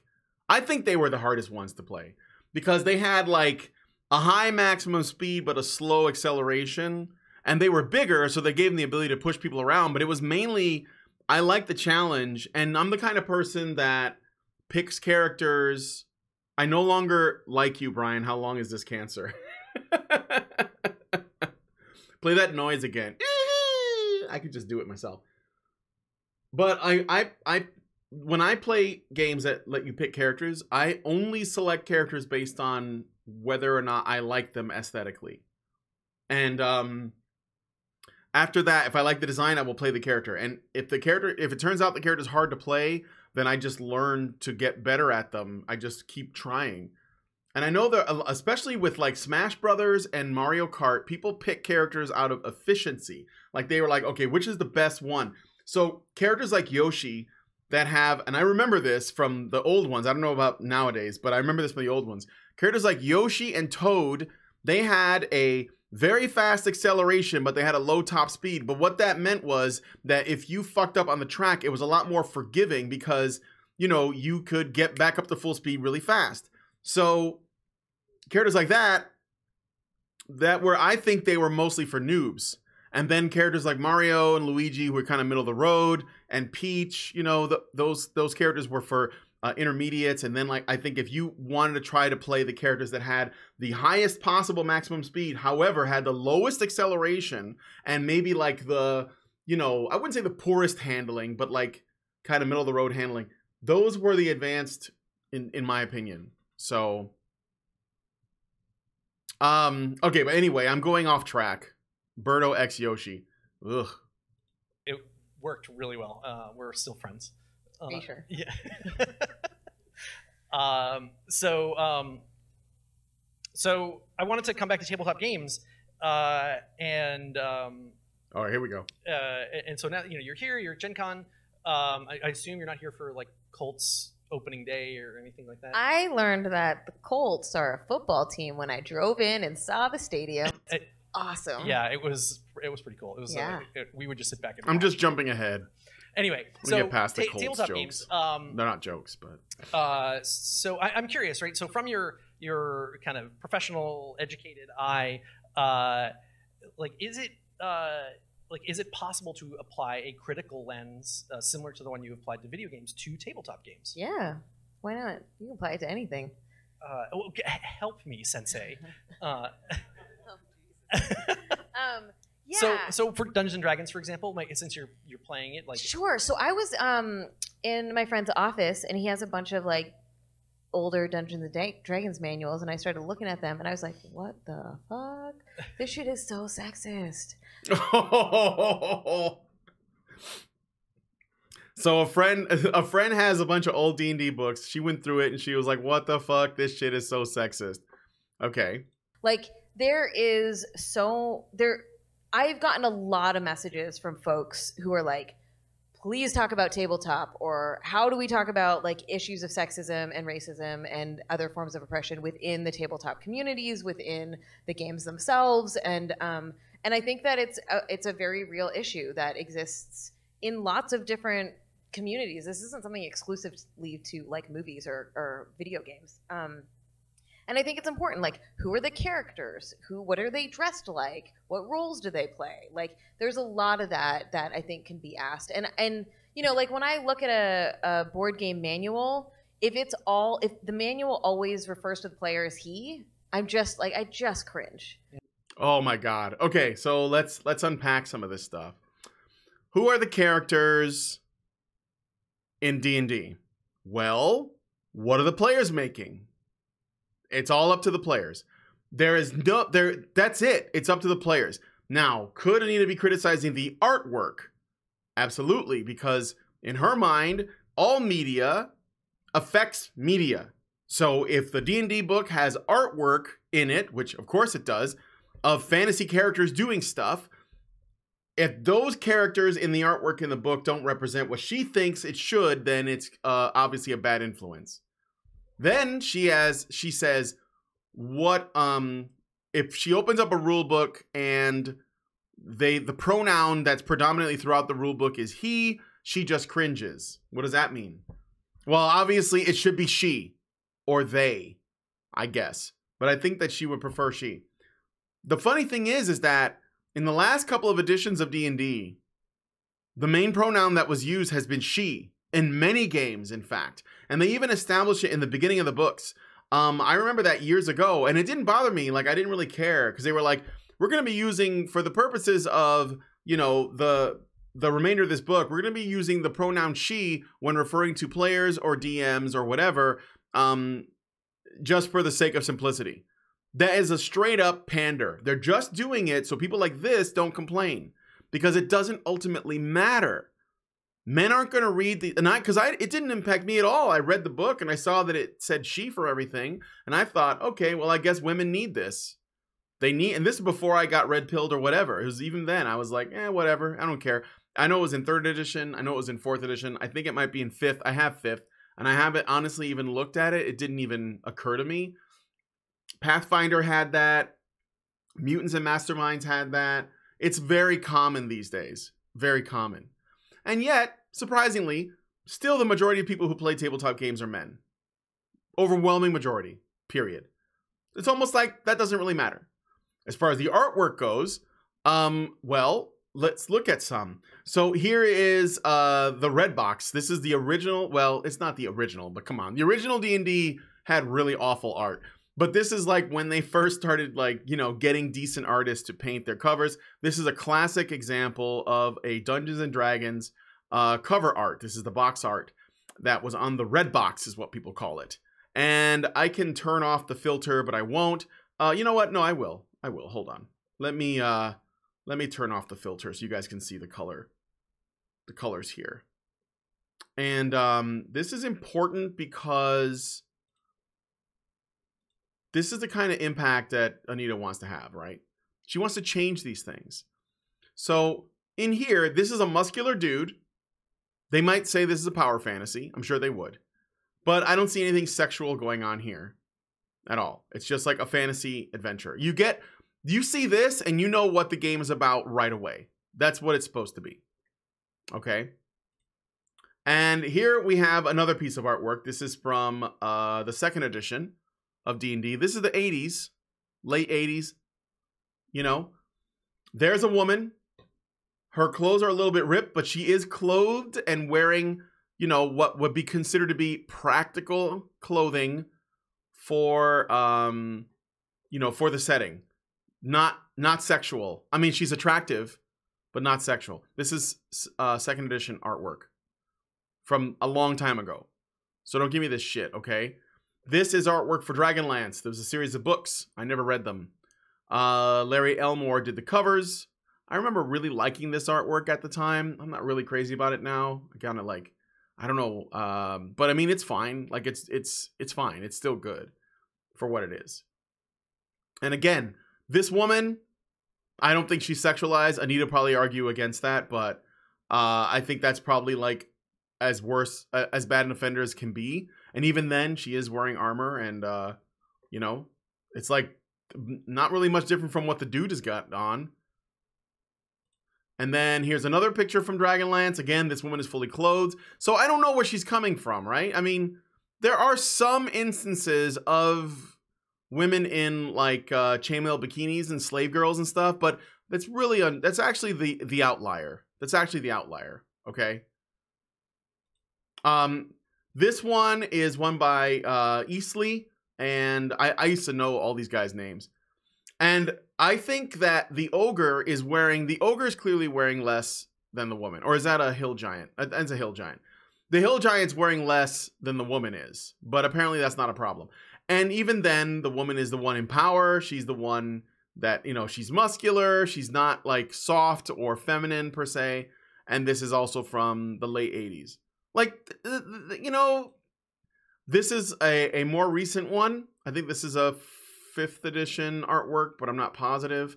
And again, you know, it still falls in line for the most part. You know, it still falls in line for the most part. So I'm going to go back to this I'm annoyed that, you know, I have to show these arguments because we know that if you showed somebody the truth, they wouldn't listen anyway. And you can like go through books. Look, you know what? The succubuses, okay? The sexiest characters in D&D, the sexiest anything in D&D is a succubus. In the first edition of D&D, the artist they had draw the succubus for the entry in the monster manual had her naked. And there was even a nipple showing, right? For a succubus, that makes sense. Since then, succubuses have become more and more clothed. They wear armor now. They're like completely different. You know, that's changed. And I mean like a lot and in not a lot of time. Like it's been like that for a long time. So I don't know where she gets this from. And it's she's covering her ass a bit when she says, I looked at old D&D books, because she's essentially looking at this stuff outside of time, like outside of the historical context, as though, you know, the fact that you can still maybe find a first edition book with some sexy women in it, which I had a lot of books, and that's not a common occurrence, right? The nymph was also naked. Yeah, but they should be, though. That's what I'm saying. Like, can there not be any instances where this happens? What about incubi? Can incubuses be naked? You know, and have their dicks out? I mean, the artwork, you know, probably shouldn't reflect it, but even still, like, where there is no line, like, you know. The armored succubus devil lady is an Irines. No, I know the Irines, but no, if you look up succubi, more recent editions, they're wearing armor now. The Irines were devils, the succubuses was demons, and succubi were more powerful, if I remember correctly. Irines were like kind of like soldiers, like shock troops or something. Yeah, the Gynosphinx and the Merilith were topless too. Yes. There was some nakedness, but the way they did it was like, you know, it was kind of like the Disney Fantasia naked, where, you know, if you knew the anatomy of a breast, you could tell it was naked, but it wasn't like they were like drawing areolas with like a lot of detail. But if you look up, like, say, Planescape, which was a setting that that came out back in the first edition days, which I love Planescape. Planescape is my shit, man. I love Planescape. I wish they would make a new edition of that. I would play the shit out of that. But in Planescape, they had succubi in there, and they were all wearing armor. So that's how far back it goes. I mean, it was kind of sexy armor, but they were wearing armor. They were more covered up than the original succubi were, right? The original succubi were just naked, hot women with wings. And over time, they basically gave them a little bit more clothing. And so, like, you know, I think now they're just wearing armor. I mean, it's not like head to toe. It clearly enhances their feminine, you know, sexuality, right? But it's still clothing. Now, we haven't regressed. I wouldn't even say that that's regression. We have regressed in that we feel that it's covering up a succubus is like, it's like putting a burqa on a prostitute. It doesn't make sense. Why would they do that? And I'm not even the kind of person that wants to play this game of, like, you know, trying to figure out the logic of succubi, because they're fucking, you know, they're fantasy creatures. But there is some truth to the nature of a succubus that's being skirted around. You know, I imagine that the Merilith, which is a demon that has 6 arms and a snake's body, like from the waist down, but is female. I imagine the Merilith is topless because demons don't give a fuck. Because they're chaotic. They just don't give a shit, right? I mean, I'm sure that Orcus just has his dick out like most of the time. He doesn't give a shit. But if we are going to, you know, over time just say, let's give demons armor for the artwork, and they gave the Merilith, you know, a metal bra, I wouldn't care, because I think in the context of what a Merilith is, it doesn't really matter that much. But with the succubus, their sex is their whole thing. It's their whole thing. You know, that's like the concept. So you're taking that away. It's just weird. Just looking in my first edition Monstrous Manual now, Bugbear has no pants. Yeah, Bugbear. Did they even wear clothes? I think they were just like hairy guy. I have that book, but I don't want to go dig it out. I have it. It's in the other room. But that's what I'm getting at, right? Got to stop hoes from hoeing. Yeah, exactly. It doesn't make any sense. Okay, so moving on. Let's just hear more about this. Like the assumption that the player is always male, I think is one of the... That is a very easy fix in terms of changing gender pronouns in a manual, right? They have done it. It doesn't change anything. Look, if a woman is not, there are not women picking up these books and looking to see if the pronouns are she before they decide whether or not they're going to buy them. That doesn't make sense. They're either interested or they're not interested. It's crazy to think that if you just did that, you'd get more women, because that's what she wants to do. She thinks that more women should be in the hobby. Therefore, there must be something keeping women out of the hobby. So she's looking for reasons why that is, and one of them in her mind is the manuals don't have the proper pronouns in them. So by that logic, if you replace the pronouns in a rules book from he to she, then women would start playing and men would stop playing. That's not what's happening in reality, though. More men still play because they're interested. Like, you'd have to get a woman to pick up the book and look at it in the first place. You'd have to get a woman interested in role-playing games in the first place, right? When women do role play, and I don't mean that in the bedroom kind of way. I mean, they do it today. They do it online in various forums and chat rooms and discords and stuff like that. But they have their own way of doing it. You know, I used to play an MMO. Women do it in MMOs too, and this is actually a really good example. I used to play this MMO called City of Heroes. You guys ever heard of City of Heroes? And in City of Heroes, when City of Villains came out, I got into that. And City of Villains was basically like an expansion for City of Heroes that kind of became its own game, where it's like a second game, but the two games were connected in that there were like certain sort of server spaces where you can go play PvP against each other. So City of Heroes didn't have PvP, if I remember correctly, and City of Villains didn't either. But when City of Villains came out, they made a space where heroes and villains could fight each other. And the classes in both games were different. So like COH classes differed from COV classes in that there was an analog, but they weren't exactly the same. And it made a lot of fun, right? And when I played City of Heroes, making a character that was a good idea, like conceptually, and trying to realize that with the powers, that was like the main thing that got me interested. So I wasn't really, you know, like, it was nice to grind up to level 40 and like, you know, get all the best enhancements and like try to like, you know, essentially like get everything working right. But for me, the big thing was getting the character concept down. And I used City of Heroes to come up with character ideas. Bombshell, while there was no powers that reflected what she did, her look and her look came from that. Like, I used City of Heroes to come up with the costume, and then I kind of like, I did my own thing to it afterwards because it didn't quite have what I was looking for.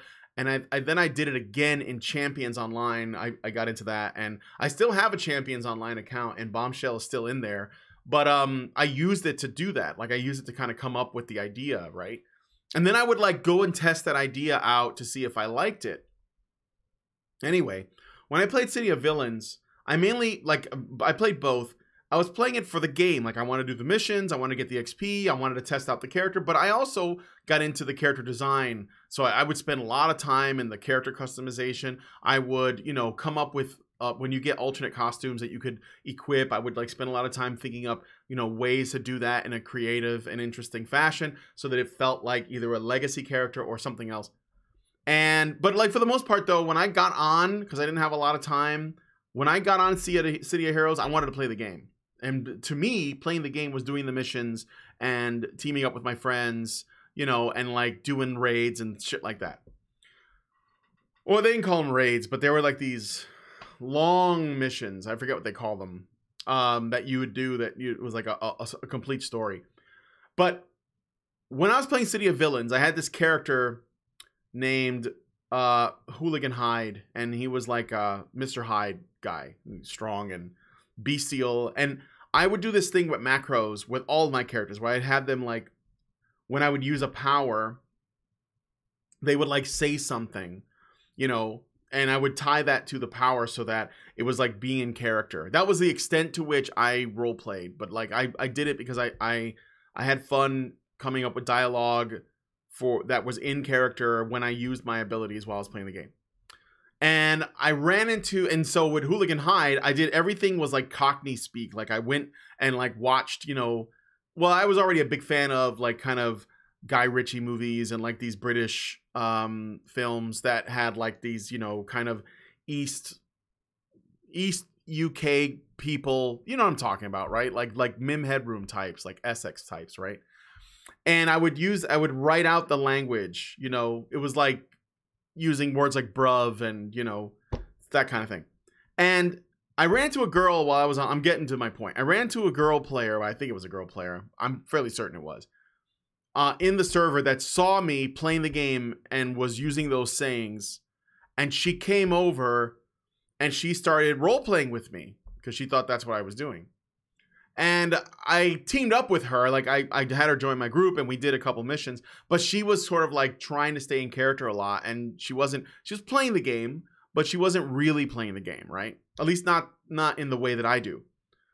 My point is that what I realized after that was she was always, and her friends, when I would go online and I saw that she was online, she would send me a group invite after that first day, and I go to wherever they were, and they weren't doing anything. They were standing around on the map, talking to each other, and that's it. And they would make up entire stories about shit that their character did that day, and it was like a whole different thing that I was not interested in because I wanted to play the game, you know. And they were. I'm not saying they weren't playing the game, but they were doing it.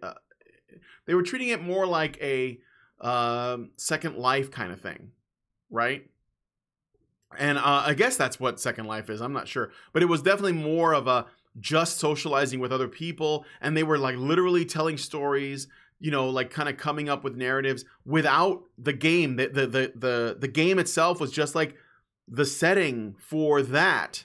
And they'd be like hanging out in these like social spaces. Like there was like this nightclub that you can go to and like hang out with people and stuff. And that was not of interest to me at all. Like I ended up just leaving. And I guess what I'm getting at is that I think is the way that many women like to role play. It's for them, and Lindsay did this too. It's more about the socializing and like making up stories, and everything's about drama, and you know, it gets a bit self-centered. I think that she was definitely like making it all about her. And that was another thing that I was like, why would anyone stay for this? Like, I just left, you know? And I was like, I'm just going to go find my other friend and we're going to go fucking, you know, we're going to go beat up on enemies. I don't even remember the enemies, but we just go fight aliens somewhere else. And so I just did that. And I think that, I guess what I'm saying is that Anita's desire to change the way in which games are made and some of the imagery and media is shown is not a solution. It's going to it's only if it's either going to get ignored because you gotta have the thing that interests women, and women and men are not interchangeable, and we have different interests, so it's not going to work. It's not going to pan out. So the only thing you can do is you either make games that women are more likely to play, and there are plenty of tabletop games that are like that. I remember one that girls I knew that, first off, girls love LARPs because it's the same thing. That's what they were doing in City of Villains. They were LARPing. They were LARPing because they were just standing around talking to each other. And they were making shit up as they went along that had nothing to do with what was actually happening in the setting. That was LARPing, but they were doing it digitally. Girls love LARPs. Like Vampire the Masquerade, that whole scene, it was started here in Chicago by a mutual friend of mine. A friend of his, never mind. And it was very popular with women, especially kind of, you know, chubby, frumpy girls that You know, they're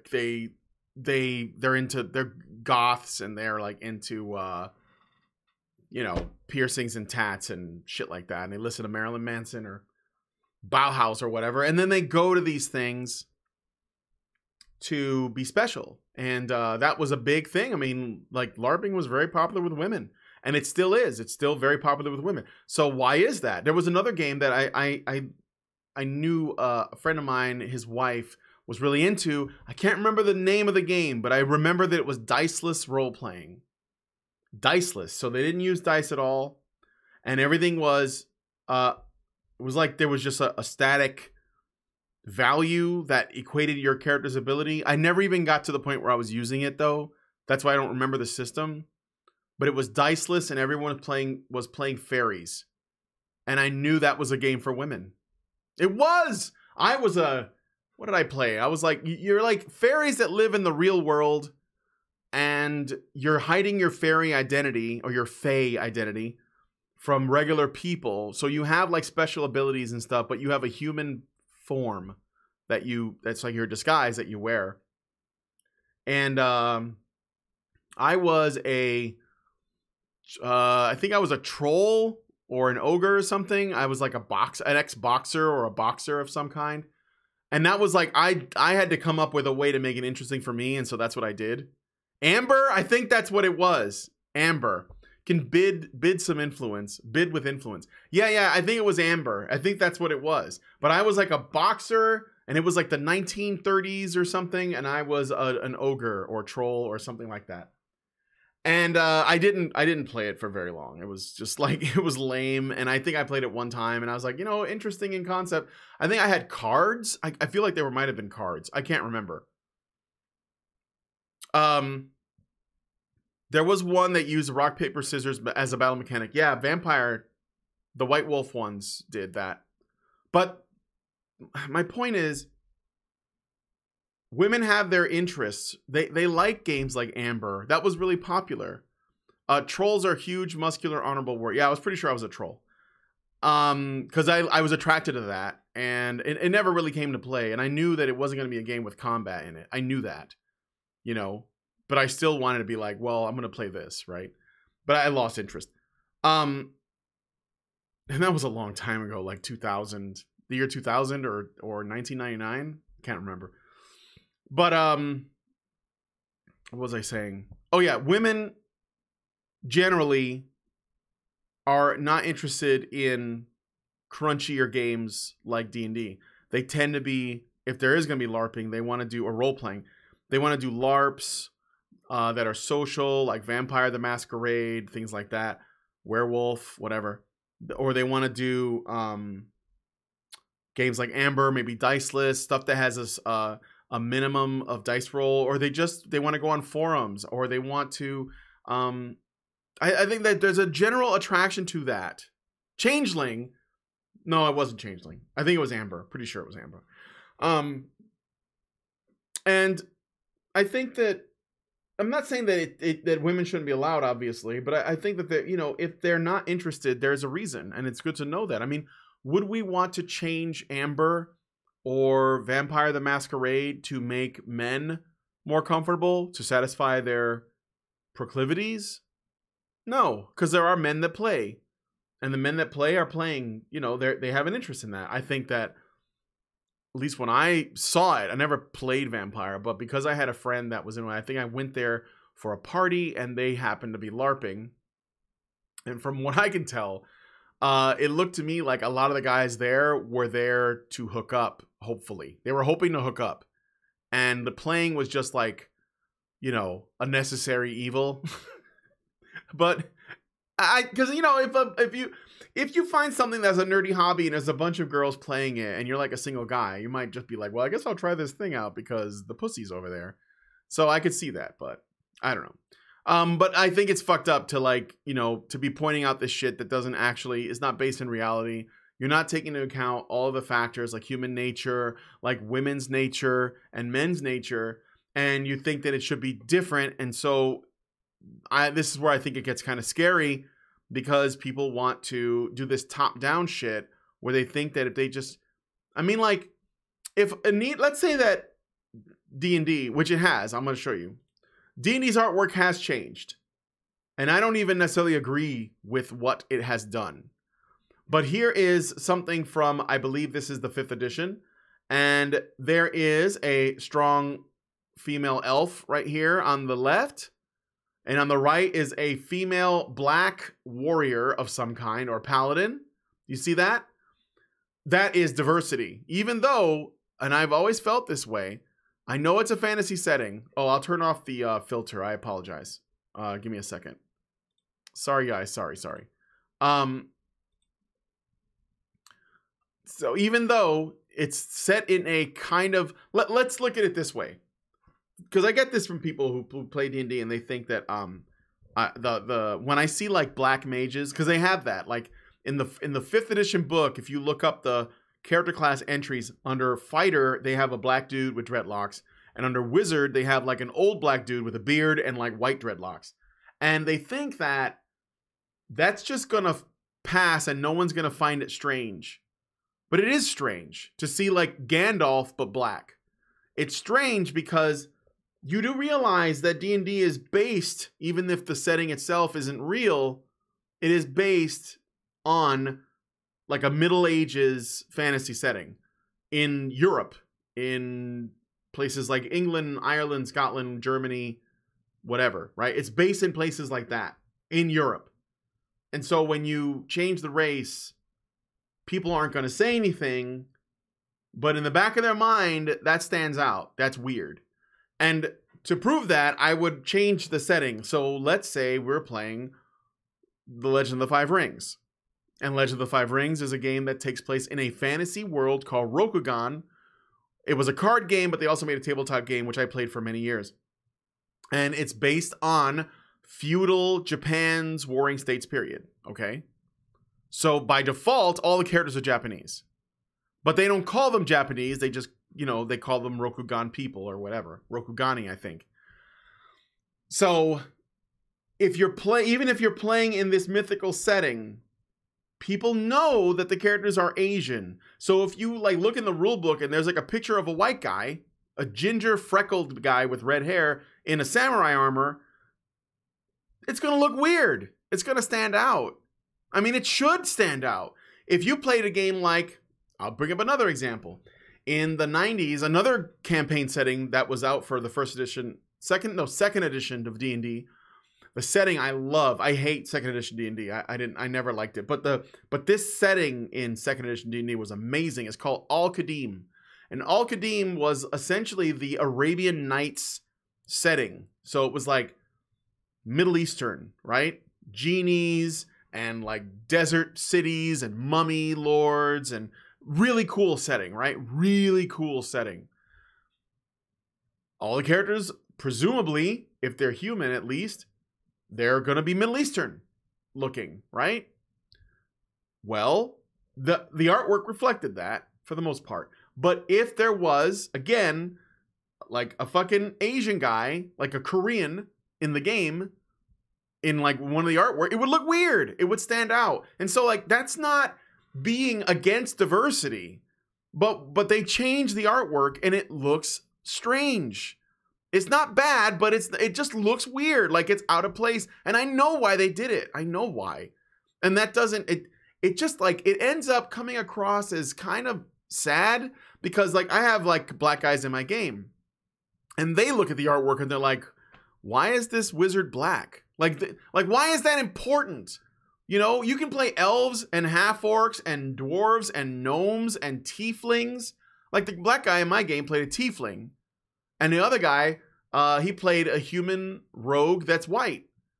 It's like, is that internalized racism? I guess it is. It's just really strange to think that in a game where you can be anything you want, people still want to just be themselves. And they need that represented. Karatur is great. I loved Karatur. I see that Dread Squirrel's mentioning that. But more than that, I had this game that's called Legends of the Wulin. And it is a wuxia game. So it's all like kung fu and like super kung fu. Like flying through the air, like Crouching Tiger, Hidden Dragon, like, you know, Weapons of the Gods, like just crazy over the top shit. And that is an amazing game. Like I wish, currently I'm running D&D. I'm hoping that when I'm done with my current D&D campaign, I can get the players to try Legends of the Wulin, because it is a lot of fun, but the system is completely different. But if you guys have never heard of it, Legends of the Wulin, look it up. There are not a lot of people that know about it. It's really unknown. I always wanted a really good kung fu game, like something that feels like a kung fu movie, but with like superpowers and just like insane shit. So, all right. But anyway, I'm going to go back to the video, and I got to turn the filter back on, and we're going to continue. I hope I wasn't too rambly. And again, if you guys want to send me a super chat or anything, you know, make a comment, that'd be cool. Rule book. It's just frustrating that still becomes the dominant, and that's still, and not all games. Sorry. I can't. I did. Wow. I not all That's not funny, but okay. gamed us. Wow. But I think that it's important to take a look at that and, you know, call it out and recognize it. And if you make games, be better about it and be more inclusive. And if you don't know how to do that, get help. Like, so Guest of Honor tells people, if you make games, change how you make them. Okay? I played a tabletop similar to that called Feng Shui. I have Feng Shui. I have Feng Shui. I have the new Feng Shui. That's another one I want to try out. But if I run Feng Shui, though, I run Feng Shui like a 1980s crazy-ass John Carpenter action movie. I run Feng Shui like Big Trouble in Little China. That's how I run it. Like, I run it crazy fun. But it's not like something that you do, like, I can't really do like a long campaign with. I love genre shit. I love it. Feng Shui is a good game. It's a lot of fun, but it doesn't really capture what I'm looking for. Feng Shui is more like a blend of, you know, 80s action movies, kung fu movies, and like Chow Yun-fat, you know, The Killer and shit. It's like a combination of those things. His laughing is awkward and makes me uncomfortable. Yeah, you're talking about the guy in the video or mine? A black tiefling, that's racist. Thief, a black thief. No, tiefling. I'd watch the heck out of a live stream of that. Yeah, I don't know. I mean, if I had people, I might consider it. It could be fun, I think. I love Feng Shui. I love cyberpunk. There's this other kung fu game that I have that was short-lived called Swords of the Middle Kingdom. And Swords of the Middle Kingdom was pretty good. It was pretty good, although it had flaws too. It was another kung fu game. I think right now, Legends of the Wulin, which used to be, it's basically the second edition of another game called Weapons of the Gods. I have both of those. Legends of the Wulin is probably, of the games I've played, it's the best martial arts wuxia game. It's the best one. However, there is some other ones I haven't played. There's one called Kin, I think, which is a little bit more realistic, but it does have some kung fu in it. It's utterly fascinating how Saint Anita keeps being insufferable. It is, isn't it? Thank you so much, that Reeve guy. How nice. Okay, well, anyway, let's continue. So she is, this is the thing. This is important, okay? She thinks gaming needs to change. She needs tabletop needs to change. And the way she wants to do it is not by actually addressing the people that play the games, the customers. I mean, she does to a degree, right? But she's looking at it from the top-down perspective. The people who make the products need to take her into consideration.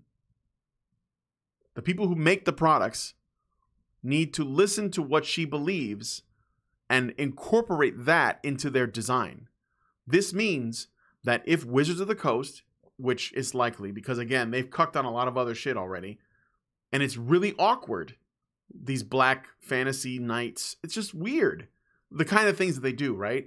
Like female dwarf, you know, wizards or whatever. And it seems like it's like, oh, they're just trying out something new. No, I don't think so. I think they're doing, like, there's progressivism is like niggling at them, and they're adding to that. So, she's asking, the Pathfinder does it. They've been SJWE for a long time. I think ever since their inception. Vampire does it. The White Wolf Company is SJW as fuck as well. And not just the game designers, but the players. I mean, it's mostly women, and they tend to want to control everything. And then there's even like whole new games that are just coming out that have this, right? So it's everywhere already. And it's not enough for her. It's not everything. Now, the one saving grace we have is that once you buy the books and take them home, you can still decide how much of that shit you use. But maybe that's not the point. The point is that it's happening and that people take it seriously. And that there isn't really a discussion around whether or not it's a good idea. It's just accepted as such, and they're just going to go with it. Also, remember that this guy, he decides, well, I don't know if he decides on it, but he's involved at a high level of management with Kickstarter projects, for new games. So let's say you wanted to make a new game that was literally like, here's another game that I have that might be like, it's a bit of a obscure one that maybe you guys never heard of. Macho Women with Guns. If you guys have ever heard of Macho Women with Guns, it's basically like, it plays like a giant comedic parody with a grindhouse kind of 1970s exploitation film. You know, it's really funny, and it looks like it's a giant parody, but it actually is playable, and it's hilarious. Macho Women with Guns would not be allowed today. I'm glad I have it, because I don't think you'd be able to get it, right?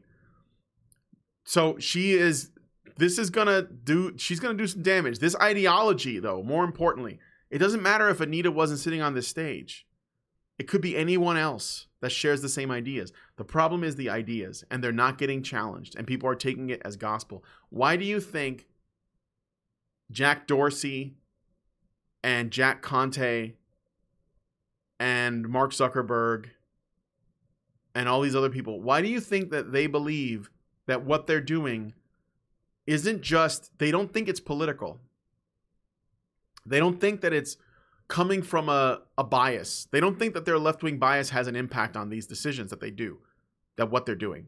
And I honestly believe that they don't think that it's political, because the left believes that what it's doing isn't political. It's just common sense. It's just kindness. It's just normal. That's the default for them.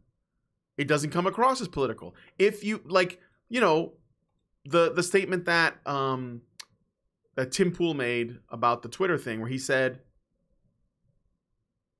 there are conservatives that would disagree with the idea that trans people need special pronouns, or that they are biologically the sex that they want to be presenting as, right?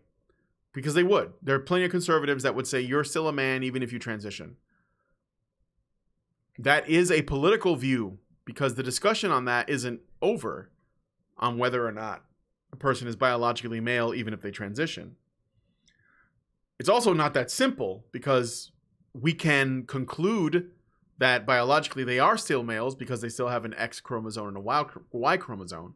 But then we can discuss beyond that truth whether or not, you know, it would be a good idea to use somebody's preferred pronouns, to call them women, or do we just keep calling them trans women? It's a discussion that's not done. It's an unfinished talk, basically. But Jack Conte and company, they think that that's done. They think that's settled, and that there's nothing else to discuss. That's because their politics is such that they don't think that that's political. They think that's normal. So, like, the same thing goes for this idea of, and you hear it all the time from moderates, all the time. From moderates or noobs to this discussion, or just like normies that are just involved in the culture war. Look at that Umbrella guy's opinions on stuff, Ethan Van Sciver's opinions on stuff, Clownfish TV's opinions on stuff, Geeks and Gamers, any of these other people that they're not really political, but they're involved in this Comiskate stuff or this Vic Mignogna stuff. They will repeatedly say, I think that representation is good. I think that it would be great to see more women or LGBTQ people or more people of color in this. I just don't like the overreach. I just don't like the degree to which, you know, the way that they're implementing it or whatever. That means that the foot's already mostly in the door because they accept something that can still be debated. That's like people who say, I believe in equality, which is most people, right? I believe in equality. Okay, well, what does that mean? What does that mean? That does, like, you gotta like be really, really anal retentive and nitpicky, because the implications of brushing that aside as not important are potentially catastrophic. So you have to spurg out on it. Oh, babe, you walked by the camera. Anyway, she's gone.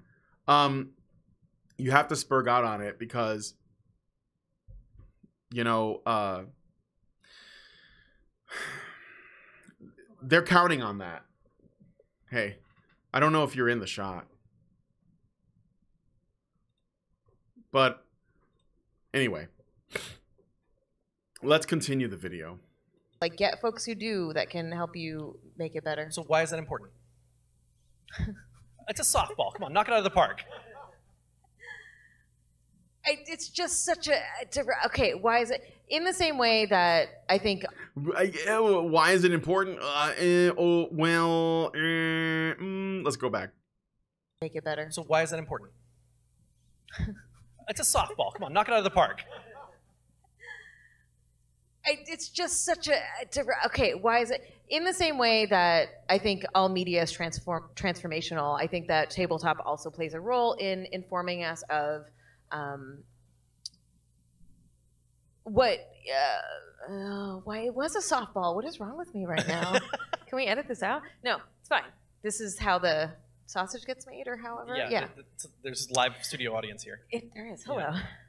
Yeah, I mean, in the same way that all media is, it's the same answer as before, right? That all media is important to our understanding of ourselves and the world around us. And so if you spend all of your time in tabletop games and it's all about, or like, you know, role-playing games, and it's all these like big, brooding, beefy dudes and these like sexualized damsels that you have to rescue. Who plays a game like that? That doesn't happen in role-playing games. Actually, I think it should happen more often. It doesn't happen. At least I don't remember. I don't remember running any games where you had to rescue a woman from like if you were playing a big beefy dude and you had to rescue a sexualized damsel. I don't remember those. Like, I don't think that happens really, because it just in the way that D&D is structured. And role-playing games are structured, it's not that you couldn't do it, but it's just really uncommon. Mostly it's people like going to a weird place and dealing with something that's much bigger than rescuing a woman. It's crazy. Brain tilt. Yeah, she'd had a moment, right? That is going to inform your worldview. No, it's not. That's crazy. Can you imagine being somebody who played D&D and actually like was like a Conan the Barbarian type, and went into, in his game, he went into a den of snakes to rescue a woman from a giant snake, fought his way out, and then, you know, she gave him some pussy for it. And then he goes out into the real world and tries to do the same thing. Like, literally tries to do the same thing. And the funny thing is that art doesn't make people do things. Art reflects things that people already do. So a guy who's playing D&D to do that stuff, he's only doing what actual soldiers in the military go do, or cops or whatever, or just regular heroes on the street do, but they're just doing it in real life. And this is basically just like you know, it's like a bigger, more sensationalized, exaggerated version of things that really happen. It's just crazy that she thinks that informs people about women. About what these gender roles are and what they mean and who you want to emulate and power fantasies and all of that kind of stuff. It's the exact same thing as in video games and what I've been critiquing for years. And so I think... She thinks that tabletop gaming, despite the fact that you can do whatever you want with it, you can make whatever world you want to make, you can even make your own role-playing game. Like people design their own games from the ground up.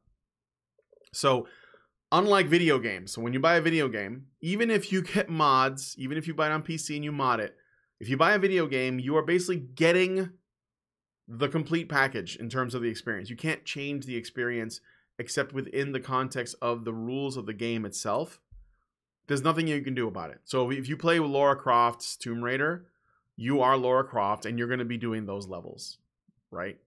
Unless, again, if you mod it to change the character. But even then, you know, you can't do like any drastic change. Like you can't do levels in Lara Croft where you're like in outer space, or where you're, you know, where you make like whole new maps. I mean, that might as well be a new game, right? With D&D, you can do whatever you want. With tabletop gaming, the world is your oyster, and you can literally come up with anything, which means that by default, by definition, there's nothing about it that can be called sexist or racist. It's immune, because a person can make the game whatever they want. Somebody could buy D&D and make it take place in Africa and have everyone play Kangs.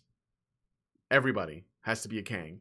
And you're like playing in Africa and you're like going into the savannah and fighting lions or whatever. I don't know, whatever the fuck the African mythology is.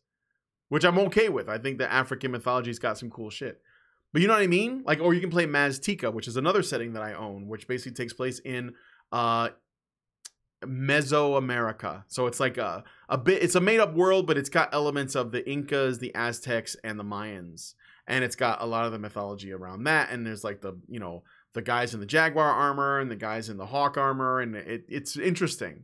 You can play that, and you're just applying the D&D rules to this. That's it. You know, you can make whatever you want. The world is your oyster. But that's not enough for her. She's literally saying that it still has to change. So what does that mean? To me, it means that it just needs to have less of the stuff that we like. It just has to have less available. So they actually have a new setting coming out. Okay, I'm gonna tell you about it. It's a new D&D setting called Ravenica, I think. I'm gonna look it up. I should have done this before. I apologize. D&D Ravenica. I think it's Ravenica. Ravenica. What D&D players and DMs need to know about Ravenica, and I will show you the cover to this game. So here is the cover art. I'm just gonna take off the filter so you guys can see. So what is Ravenica? It's one of the most interesting planes in Magic: The Gathering.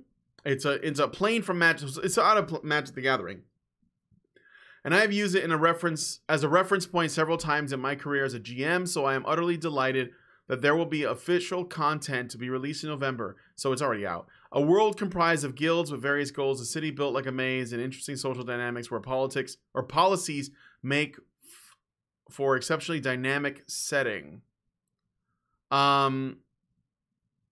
So it is all of it is a city, so it's very urban in that way, and not just by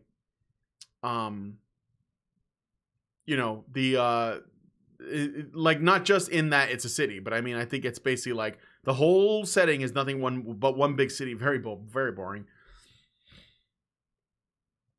All right, so I think that one of the main selling points I'm trying to get to, they talk about characters and players look like. One of the things that I'm trying to get to is that the way that this is marketed is it is a new setting that is being celebrated because of its diversity that's in the game. So before, you could just do whatever you wanted, okay, with your setting. And if you wanted to, you know, essentially make it diverse, you just did that. But now they're making settings that are diverse, so they're putting it in there. I want to see if I can. This is new classes and blah, blah, blah. Yeah, so you can see that by the cover. Let me see. And what they've done is, yeah, they go into the. It's basically like the big thing is it's based on a Magic the Gathering thing, which I guess from a company standpoint, it's kind of a smart decision because they can mix their card game with a tabletop game. I mean, this has already been done. Legend of the Five Rings had already done that because it was a card game first. But I think that this is like an example of what they're doing. So it looked like something wow. All right. Anyway, I'm going to get back to this video. I think it's important to do that work in gaming, in tabletop gaming, and try to create a more inclusive space. Because the other thing is that like the tabletop community is not going to become more inclusive until the games become more inclusive, because it's really alienating. And see, top down. That's what she wants. Top down control.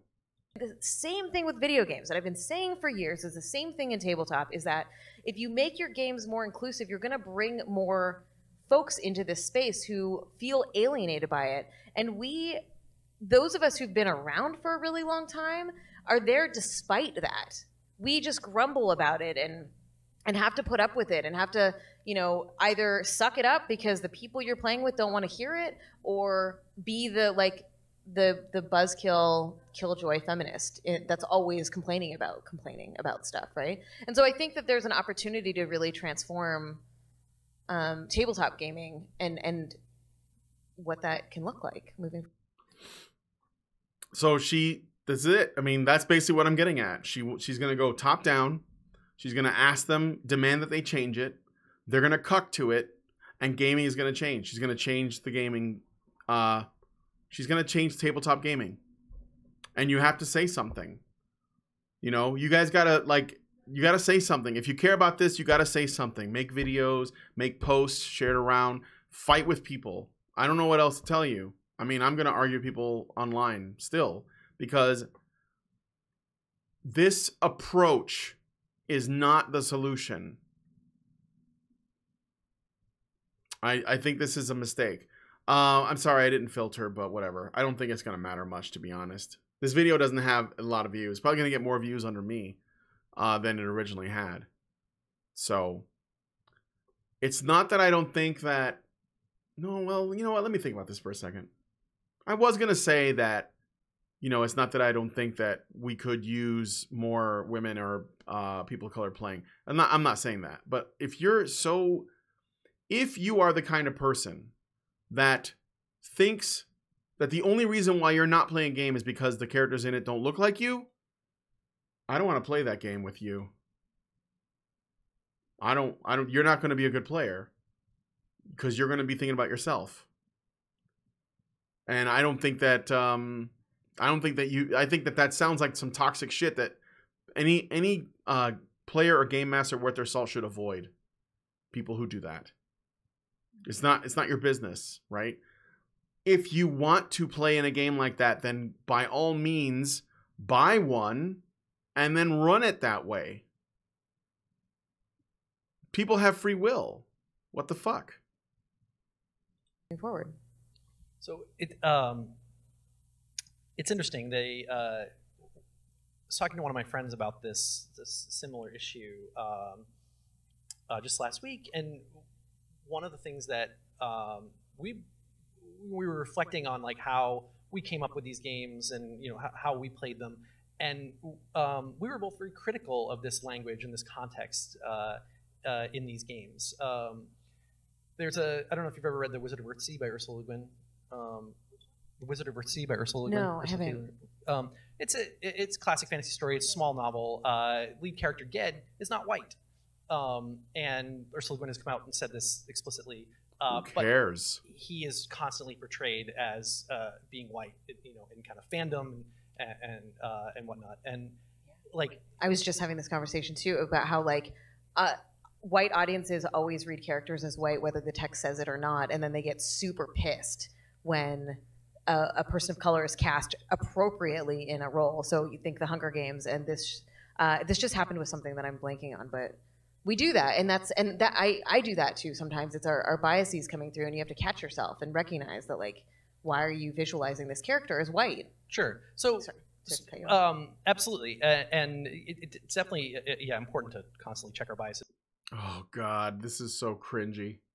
But I'm just saying that from an early age we were critical of these tropes and curious and dismayed by a lot of these things, and so from my own standpoint, like when I started making games, like I made a very conscious decision to limit how we portrayed people. One, you'll note that the covers of most of my games are graphic. They don't portray anyone. This guy's like doing this whole I'm not the one. Please don't attack me. I'm doing everything right, and I worship the ground you walk on. And this is like, I don't need to hear this. This is exactly what we don't want, is people cucking. And this guy is cucking before our very eyes. He cucked before he came on stage. But also, we've just said that we are not going to sexualize anyone.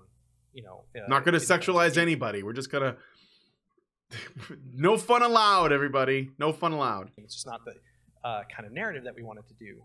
But for people who are dismayed, who are personally saying like, oh, I wish it wasn't like this. Is there anything that you would recommend? Is there any tool or tactic or course that you would recommend for them to raise their voice or to start a discussion? Raise your voice and start a discussion. Where? Twitter. It's the best place to do it. Oh. I think that block everybody first. There are different levels of engagement and different ways that you can participate in activism and doing this kind of work. And it can be having a conversation with your D&D clan. Is it a clan? Group or party. Yeah. Why not a clan? A clan would be many groups or parties. So, oh, that's right. I just don't know words. Yeah. This is being filmed too. It's great. Yeah, but like, with the people you play games with, you can call things out when you see them, and start a discussion around it. You can, like lots of people watch my videos together and like debate them or talk about them and like use them as a point of reference. Pretty sure they for don't debate them. Talking to your kids about it. They're not if you're allowed an to. educator, bringing this stuff in classrooms, writing your favorite like creators and being like, hey, really love your game. I wish in future iterations you would use gender neutral pronouns, or maybe don't sexualize your female characters. They might not be receptive, but why not try? Be nice about it. Or not, whatever. I'm not gonna tone police you. Wait, but you're saying don't be nice on the internet? I'm not saying anything right now, because I'm just gonna just keep digging myself a hole here. Was this a good idea? I don't know. I don't know. Yeah, I don't know. We'll see. So yeah, there's lots of ways to do it, and I think speaking up is important, and when you feel safe, and figuring out how to do it and how to pick and choose your battles, right? I think that for a lot of folks, when you first get into recognizing issues of privilege and oppression, you start to see it everywhere. You do see it everywhere. That's like the whole point, isn't it? Everything is sexist, everything is racist, everything is homophobic, and you have to point it all out. Oh, boy. This is really painful. So she is basically telling people who play games on the weekends with their friends to turn it into an opportunity for activism. Because that is going to win you friends. And they're going to stay with you for a long time. And that is the best way forward. And when you start to see it everywhere, you want to call it out all the time. It's 100% what I did. I just got a message today about someone who was like, when they realized that, like, they had a debate over Feminist Frequency's work with friends of theirs, and they realized that was it was actually a huge political rift. It wasn't just we didn't like a video. It was we are not aligned at all politically, and that they're no longer friends with that person and or those people. And I was like, yeah, we've all lost friends in this process. So that was not where I meant to take that, but that's what came out of my mouth, which is, I think, an important thing, and to recognize that, like, picking and choosing your battles, you'll learn how to do that. You'll learn how to feel it out. And sometimes you will make the wrong choices and piss some people off, and sometimes you'll make the right choices and piss some people off, and that's okay. Does that make sense? It does. Okay. No, it doesn't. You might just be humoring me, but I appreciate that. No, I've lost friends over gaming, so why not lose friends over feminism? Like, that's great. That's perfect. I've also made lots of friends, many more friends. Yeah, you build a new community of folks who are aligned and who have the same values, and maybe you start your own groups of thing, like gaming groups, or I'm using gaming because this is where we're here, but your own sort of like communities together that can do different kinds of your work. own hug boxes, your own bubbles, your own echo chambers. Build them. Go there and reinforce your already incomplete views on things, and then repeat them to each other as though they are facts until you become so incredibly resentful and angry at the world outside, you just self-destruct, and that is good for you. Yeah, there's lots of creative ways of doing it. When you have a bunch of people around you that are just agreeing with you because you drove everyone away and everyone else away, or you scared the shit out of the ones that are there, those are not your friends because you haven't challenged your friendship. Yeah, very cool. So I think we're going to take some questions. I think that's the next step. Let's take some questions. Fabulous. So they're process. going to take questions. Can we take some uncommon questions for the uncommon conversation? Are there any uncommon questions up there, Peter? Well, so the questions were submitted in advance, and they went through them, and they picked out the ones that she wanted to answer. So no lineup, no live Q&A. Well, we could vote on the commonality matrix, but let's just dive into it here. Okay. Well, this guy's like almost as bad as the other guy. So, are there problems? Problematic. Are there problematic cultural areas that you see within the board game, role-playing game community distinct from other geek communities or fandoms? Yeah, I think that's an interesting question. So I'm not as like intimately connected to board game communities as I was with video game communities, but I would venture to guess that the problems are kind of the same. We're talking about sort of fandom in general, and that can encompass a lot of different communities for sure, like comic books and film and television and stuff. And for the record, if you don't see what she's saying there, she's saying that everything has the same problems. So it's not even, she says it's talking about fandom, but it's not about that. The culture itself is the problem. She wants to fix it. She thinks that fandoms are the culture, which in a lot of ways it is, but it's not completely it, right? So she's attacking fandoms, and that's an attack, because she's hoping that it will have the trickle-down effect or the side effect of altering. Essentially, you create a narrative that the things that you love are sexist, racist, homophobic, and they promote capitalism, patriarchy, and white supremacy. And you repeat that no matter where they go. So if they go watch an anime, or they go watch a cartoon, or they go read a comic book, or they go to a video game, or they go to a tabletop game, or they play a board game, or they get into Magic the Gathering, or they go to a bar to get a drink, and you tell them that everywhere they go, no matter what, is there, then it turns everyone, it's basically like taking the way the universities create activists in the university and spreading it to people who aren't in university, so that not only when you're a young person do you go to school and get this shit, but then you go on YouTube and you get this shit, and then you go play your role-playing games, or you go play video games and you get more of this shit, because that's how she wants it. Okay? Zerank says, if some of us colored people, I mean people of color, can complain about gaming, how about them game book prices? They have gone up a lot. Yeah, that, I guess, no, I'm not going to complain about that, because you can get the PDFs online, so you need to get good and find them. Okay. So yeah, she wants, it's about that. It's about top-down control, and it's about getting people to fight within the culture to make the world that she wants. And of course, if she was here, she would say, well, I just want it to be more inclusive and fair and welcoming. No, that's not what this is. When it was a meritocracy, when it was people who got into it because they wanted to, and people who succeeded with their games were the ones that did the best with it. That was enough. I mean, I can't think of another way to do it, but she wants more. She wants more. And it's not her, it's the ideology itself, you know? I mean, the guy sitting across from her, just as bad. The guy who announced them and brought him in here, also just as bad. I imagine that a lot of the people that organize GenCon are just as bad. Look what happened at VidCon.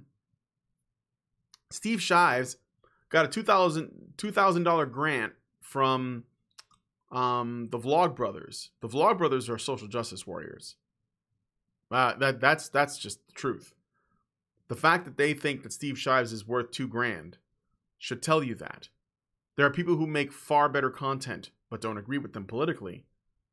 So that's all this is. It's just an expansion of the same thing. It's everywhere. I'm sorry, but it is.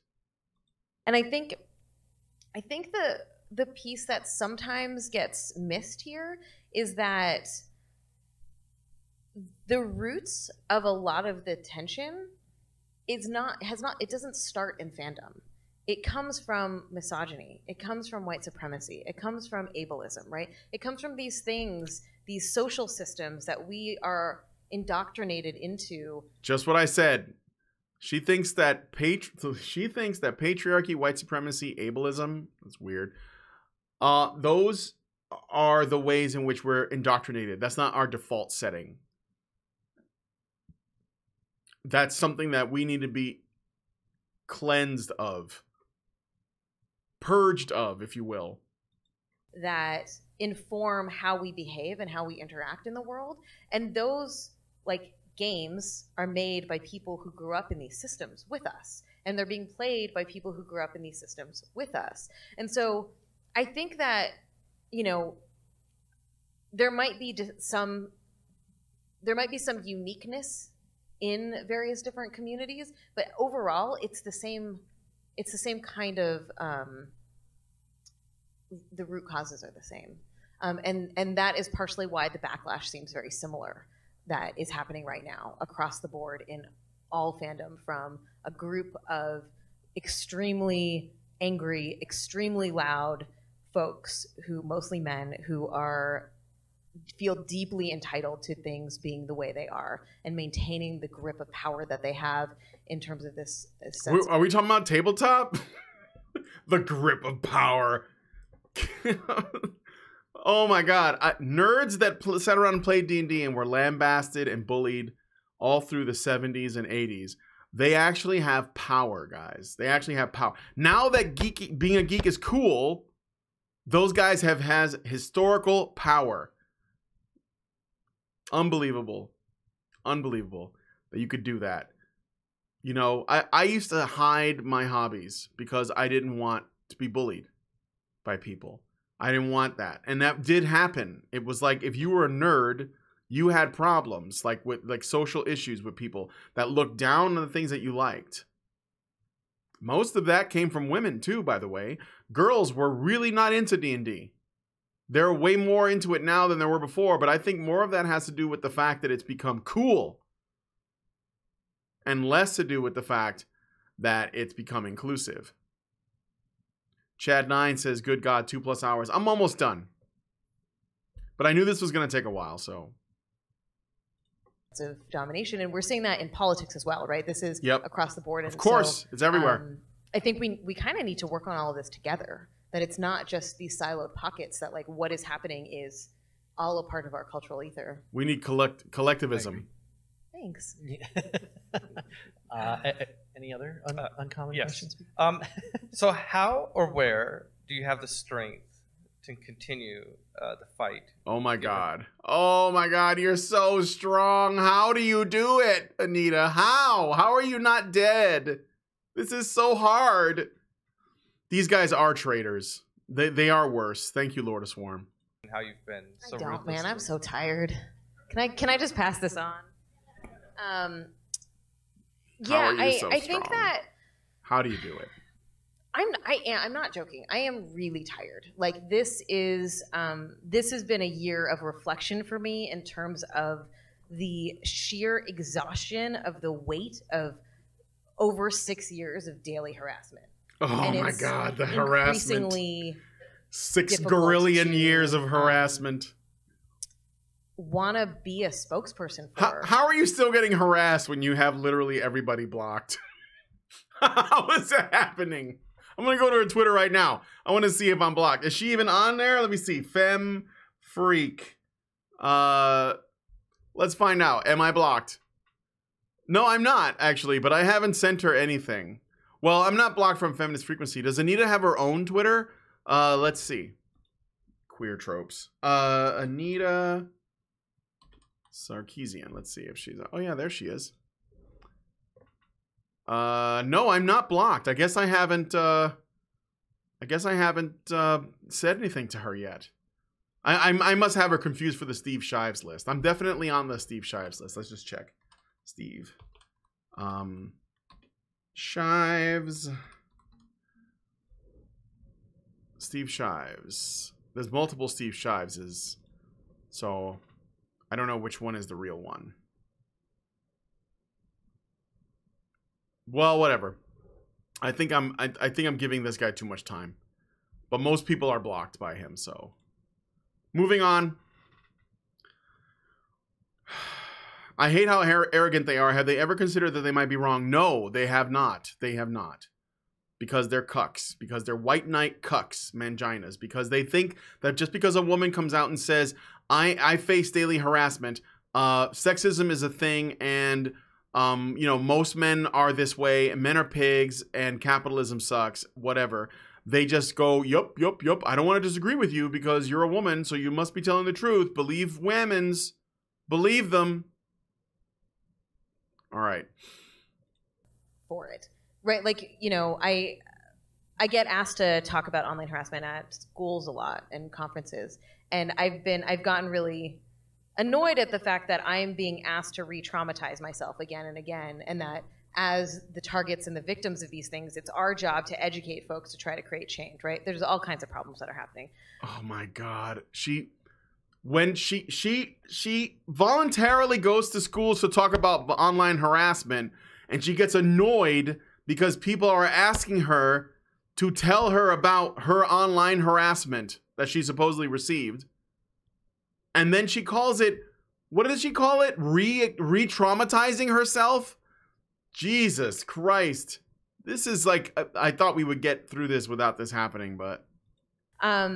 So I was so frustrated with it, but obviously this is part of my work now, and I can't afford to turn down speaking engagements. So I wrote. Oh, notice that she says she can't afford to turn down speaking engagements. So she's struggling. She's struggling, and she does get paid to do these. And I bet she gets paid a lot. I bet she gets paid a couple grand to come over here and give us this cringy ass interview. Wrote a talk that literally says I'm tired of talking about online harassment to explain the emotional tax and the emotional cost on those of us who are being forced to do this all the time. I think a lot of people get the sense that it doesn't affect me because I don't talk a lot about how it affects me. I just don't. Like I'm not on Twitter every day talking about my trauma, but it is absolutely trauma, and I talk about it with friends, and I talk about it with colleagues, and I talk about fucking everyone in my vicinity. But at the end of the day, while I'm trying to figure out how to transform my activism into a place that's healthy for me while I can still continue doing it, I still have to continue doing it because it's still a problem. I'm still getting calls at all hours from friends whose friends are being attacked and they don't know what to do, right? That today there was a thing that happened to a friend that is absolutely horrifying on a massive national scale. And it's nonstop. And so I'm not gonna quit, but I do have to figure out how to take care of myself in the process of doing it, if that makes sense. And so what I will say is that having networks that you trust, having friends and colleagues that validate your experience, that are there for you, that can provide to you what you need in those moments is really important to being able to maintain like a level head. I don't really like that term in this context, but that's really incredibly valuable, I think. So the first time we met in person was backstage at XOXO, where you were speaking. I don't speaking. remember this. I'm so bad. That's okay. I do. And so this guy worships her. You know, I was just he like, she doesn't remember meeting him, and he remembers her. Jesus Christ. Like, I came in and yes, and Mr. 0303. She gets paid to talk about it. Yeah, of course she does. She that's and yet she complains that she has to talk about it while getting paid to talk about it. And you know, I saw your talk. Your talk was very powerful, and you talked about the harassment. Was that the 2014 one, like during Gamergate? Oh yeah, that was a bad day. That was some dude came around handing out flyers and shit. Yeah. Oh my God, terrifying! Some dude was handing out flyers. Did you know? At XOXO during Gamergate. I don't know. It sounds like those flyers were probably actually knives or bombs or something. Some dude was handing out flyers, man. Flyers.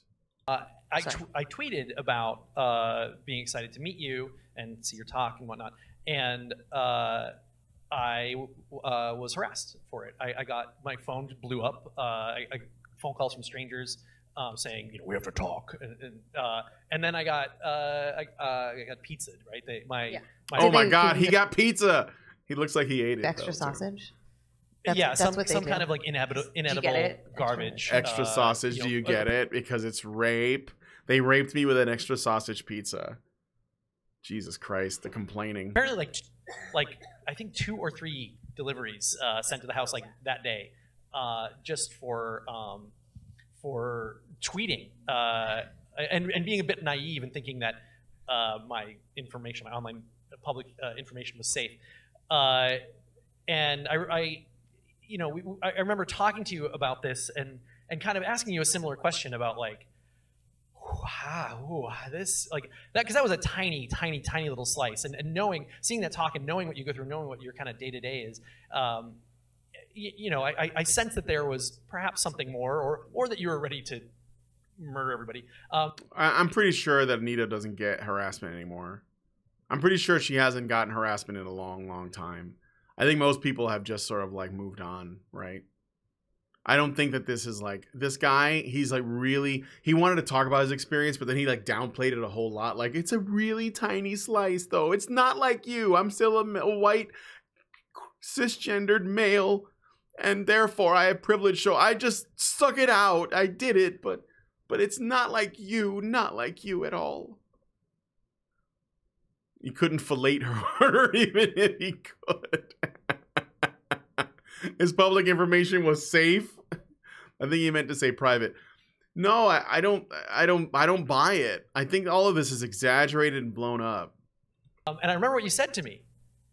And I said, like, essentially the same thing. How do you do this? And then you just turned to me and you said, "Fuck them."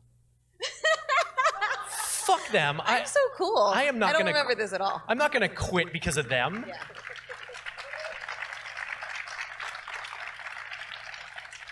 Ass kisser. Yeah. And I just that weekend. And like that's all. That's honestly all you have to do if people do harass you online, is just say fuck them. But that's not what she does, is it? So this is a pointless. Like, honestly, yeah, fuck them. If you're getting people, but you know what though? If they're not harassing you and they're just presenting counter arguments, and you just say fuck them, you're welcome to do that, but you're not going to have the whole story.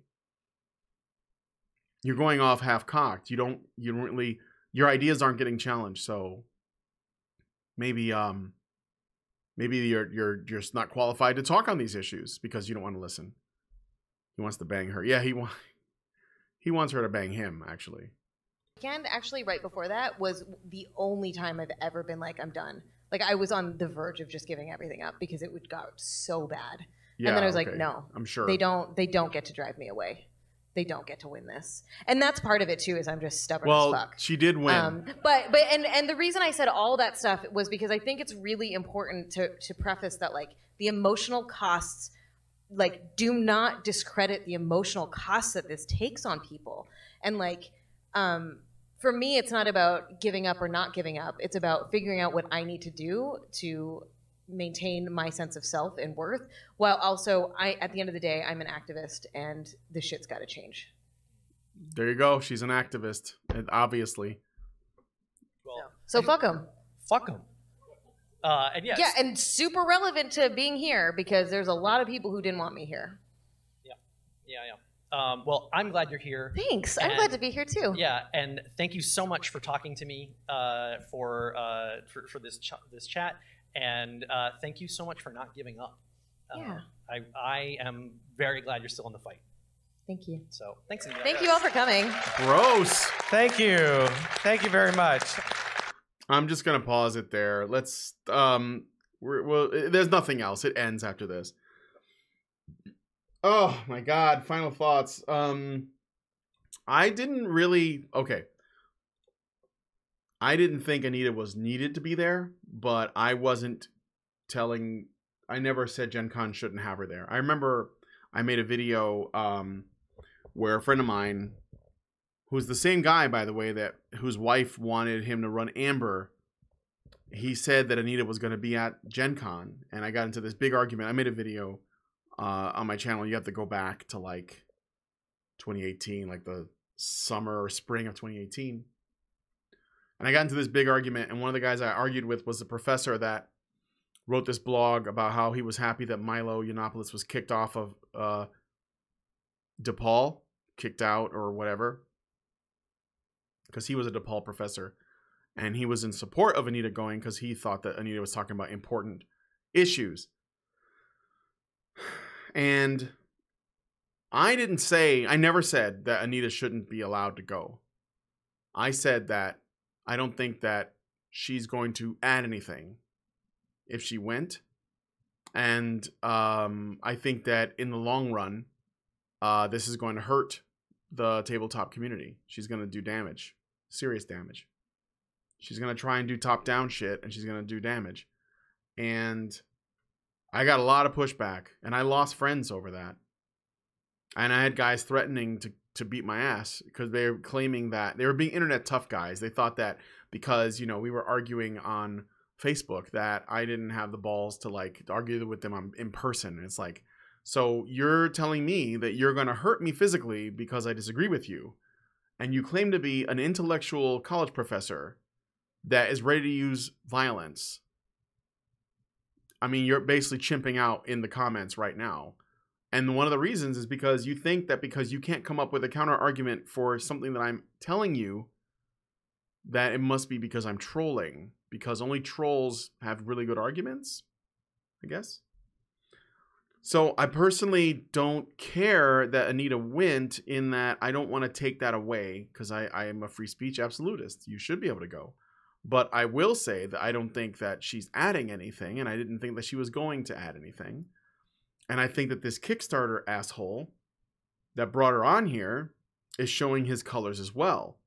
And I bet you dollars to donuts, Kickstarter is ideologically possessed. And the only thing that has to happen is for something to get taken down from Kickstarter that people didn't think was that charged. I think Vox Day, did he want to do a comic? His alt hero bullshit comic is really bad. It has really bad art, and it's just doing the same shit in another direction, but it's still a shitty book. Was that an Indiegogo or was that a Kickstarter? I think it might have been an Indiegogo. So nonetheless, point is, this happened, and the audience there seemed to be small. Like when they do the camera shots of the audience, it's always the same group of people, and it looks like it only goes back about 3 rows. So on the plus side, it wasn't like a full house. Like there weren't a lot of people that seemed to be interested in this talk. However, I think that's irrelevant, because what Anita wants to do does not require the consent of the community. She wants to go to the companies. She wants to go to Wizards. She wants to go to Green Ronin. She wants to go to Games Workshop. She wants to go there. She wants to go to these places and tell people what they should do. And I'm telling you, they're going to cuck to her. They're going to cuck to her, and they're going to give her what she wants. She's going to keep knocking on the door until they change it. And because she went around the community, it's going to it's going to impact the players, and in turn, it will impact the company. So, like, if they, let's use an extreme example. Let's say that she gets Games Workshop to change Warhammer 40K, and they desexualize the women. Okay, the various demons, the Slanesh demons and stuff like that, and they also desexualize the Sisters of Battle or whatever. I know there's lots of other examples, but I don't know a whole lot about 40K, but a little bit. If they do that, then, and they will, if she can enough, they will. They'll cuck to it. If they don't, I'll fucking be very impressed. But let's assume that they do. If they cuck to it, then you're either going to get players that are going to go along with it, and they're going to say, well, I guess it was a long time coming or whatever. And there'll be some activist types like her that don't actually play the game that will praise it on various forms of social media and in articles. They'll say, oh, like whitedwarf.com or something, that have some female write about it, and she'll say, oh, it's a good thing that they finally like desexualized the Sisters of Battle, because I always thought it didn't make a lot of sense that they were like battle nuns, but they showed so much thigh, or whatever it is, right? The Slaneshi demons, they probably should cover up, whatever it is. They'll find a way, it doesn't matter how, but they'll find a way to logically wrap their heads around the changes. And they'll support it. And the consumers will either go along with it, in which case they're basically just going to allow for more changes down the line. More changes that fuck with the canon, that cause the people to rewrite it, whatever, okay? They're going to retcon things, they're going to change things. They're going to make it fit, because the ideology comes first. Everything else comes second, if at all, okay? Either they're going to go along with it, in which case it's just going to escalate until the whole thing is just like, puritanized completely and not fun at all. Or they're going to reject it, and Games Workshop is going to lose a lot of money unless they backpedal. But the tabletop and miniatures game business, it's very fragile, because of video games. A lot of people it's like one of those industries you can't really get rich at unless, you have a really dedicated fan base that is really big. You can't really get rich doing this stuff.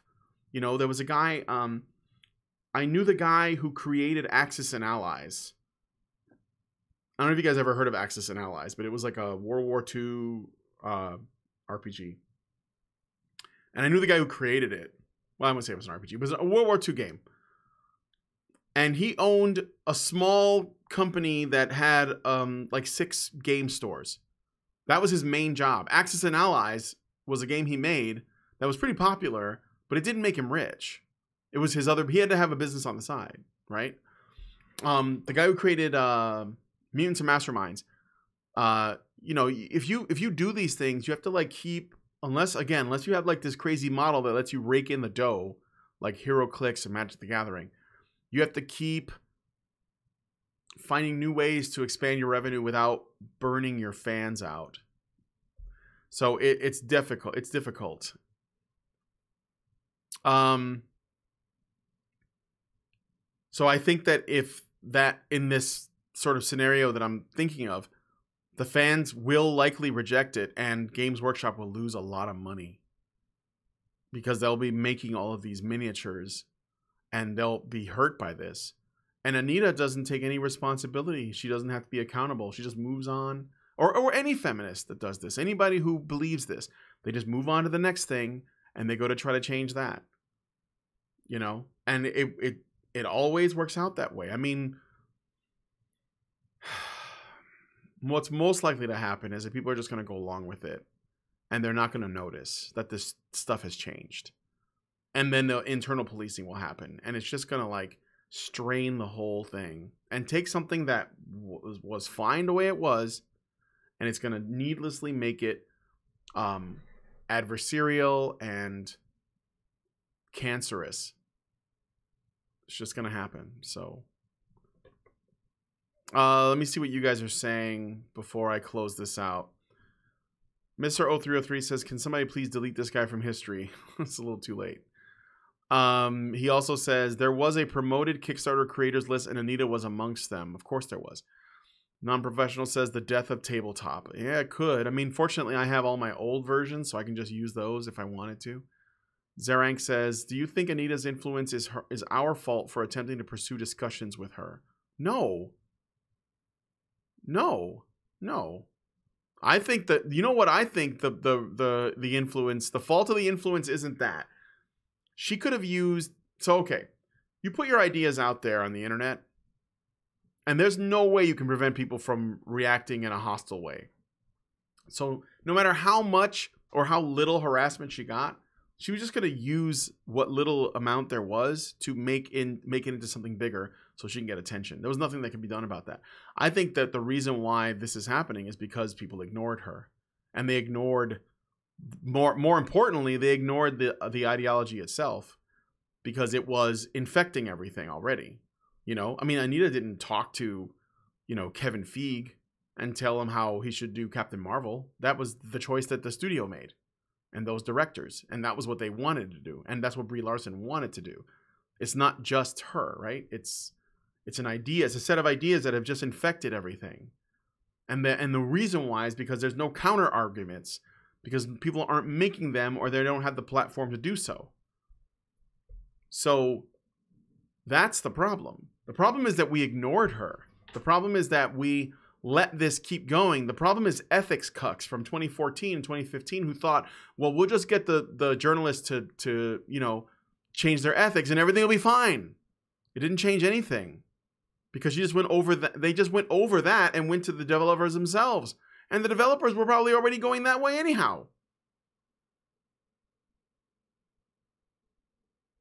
So it's not that, Zeranx. It's because we ignored the problem. It's because the people that had the most influence in Gamergate ignored the problem, and they stayed focused on the ethics. That's why.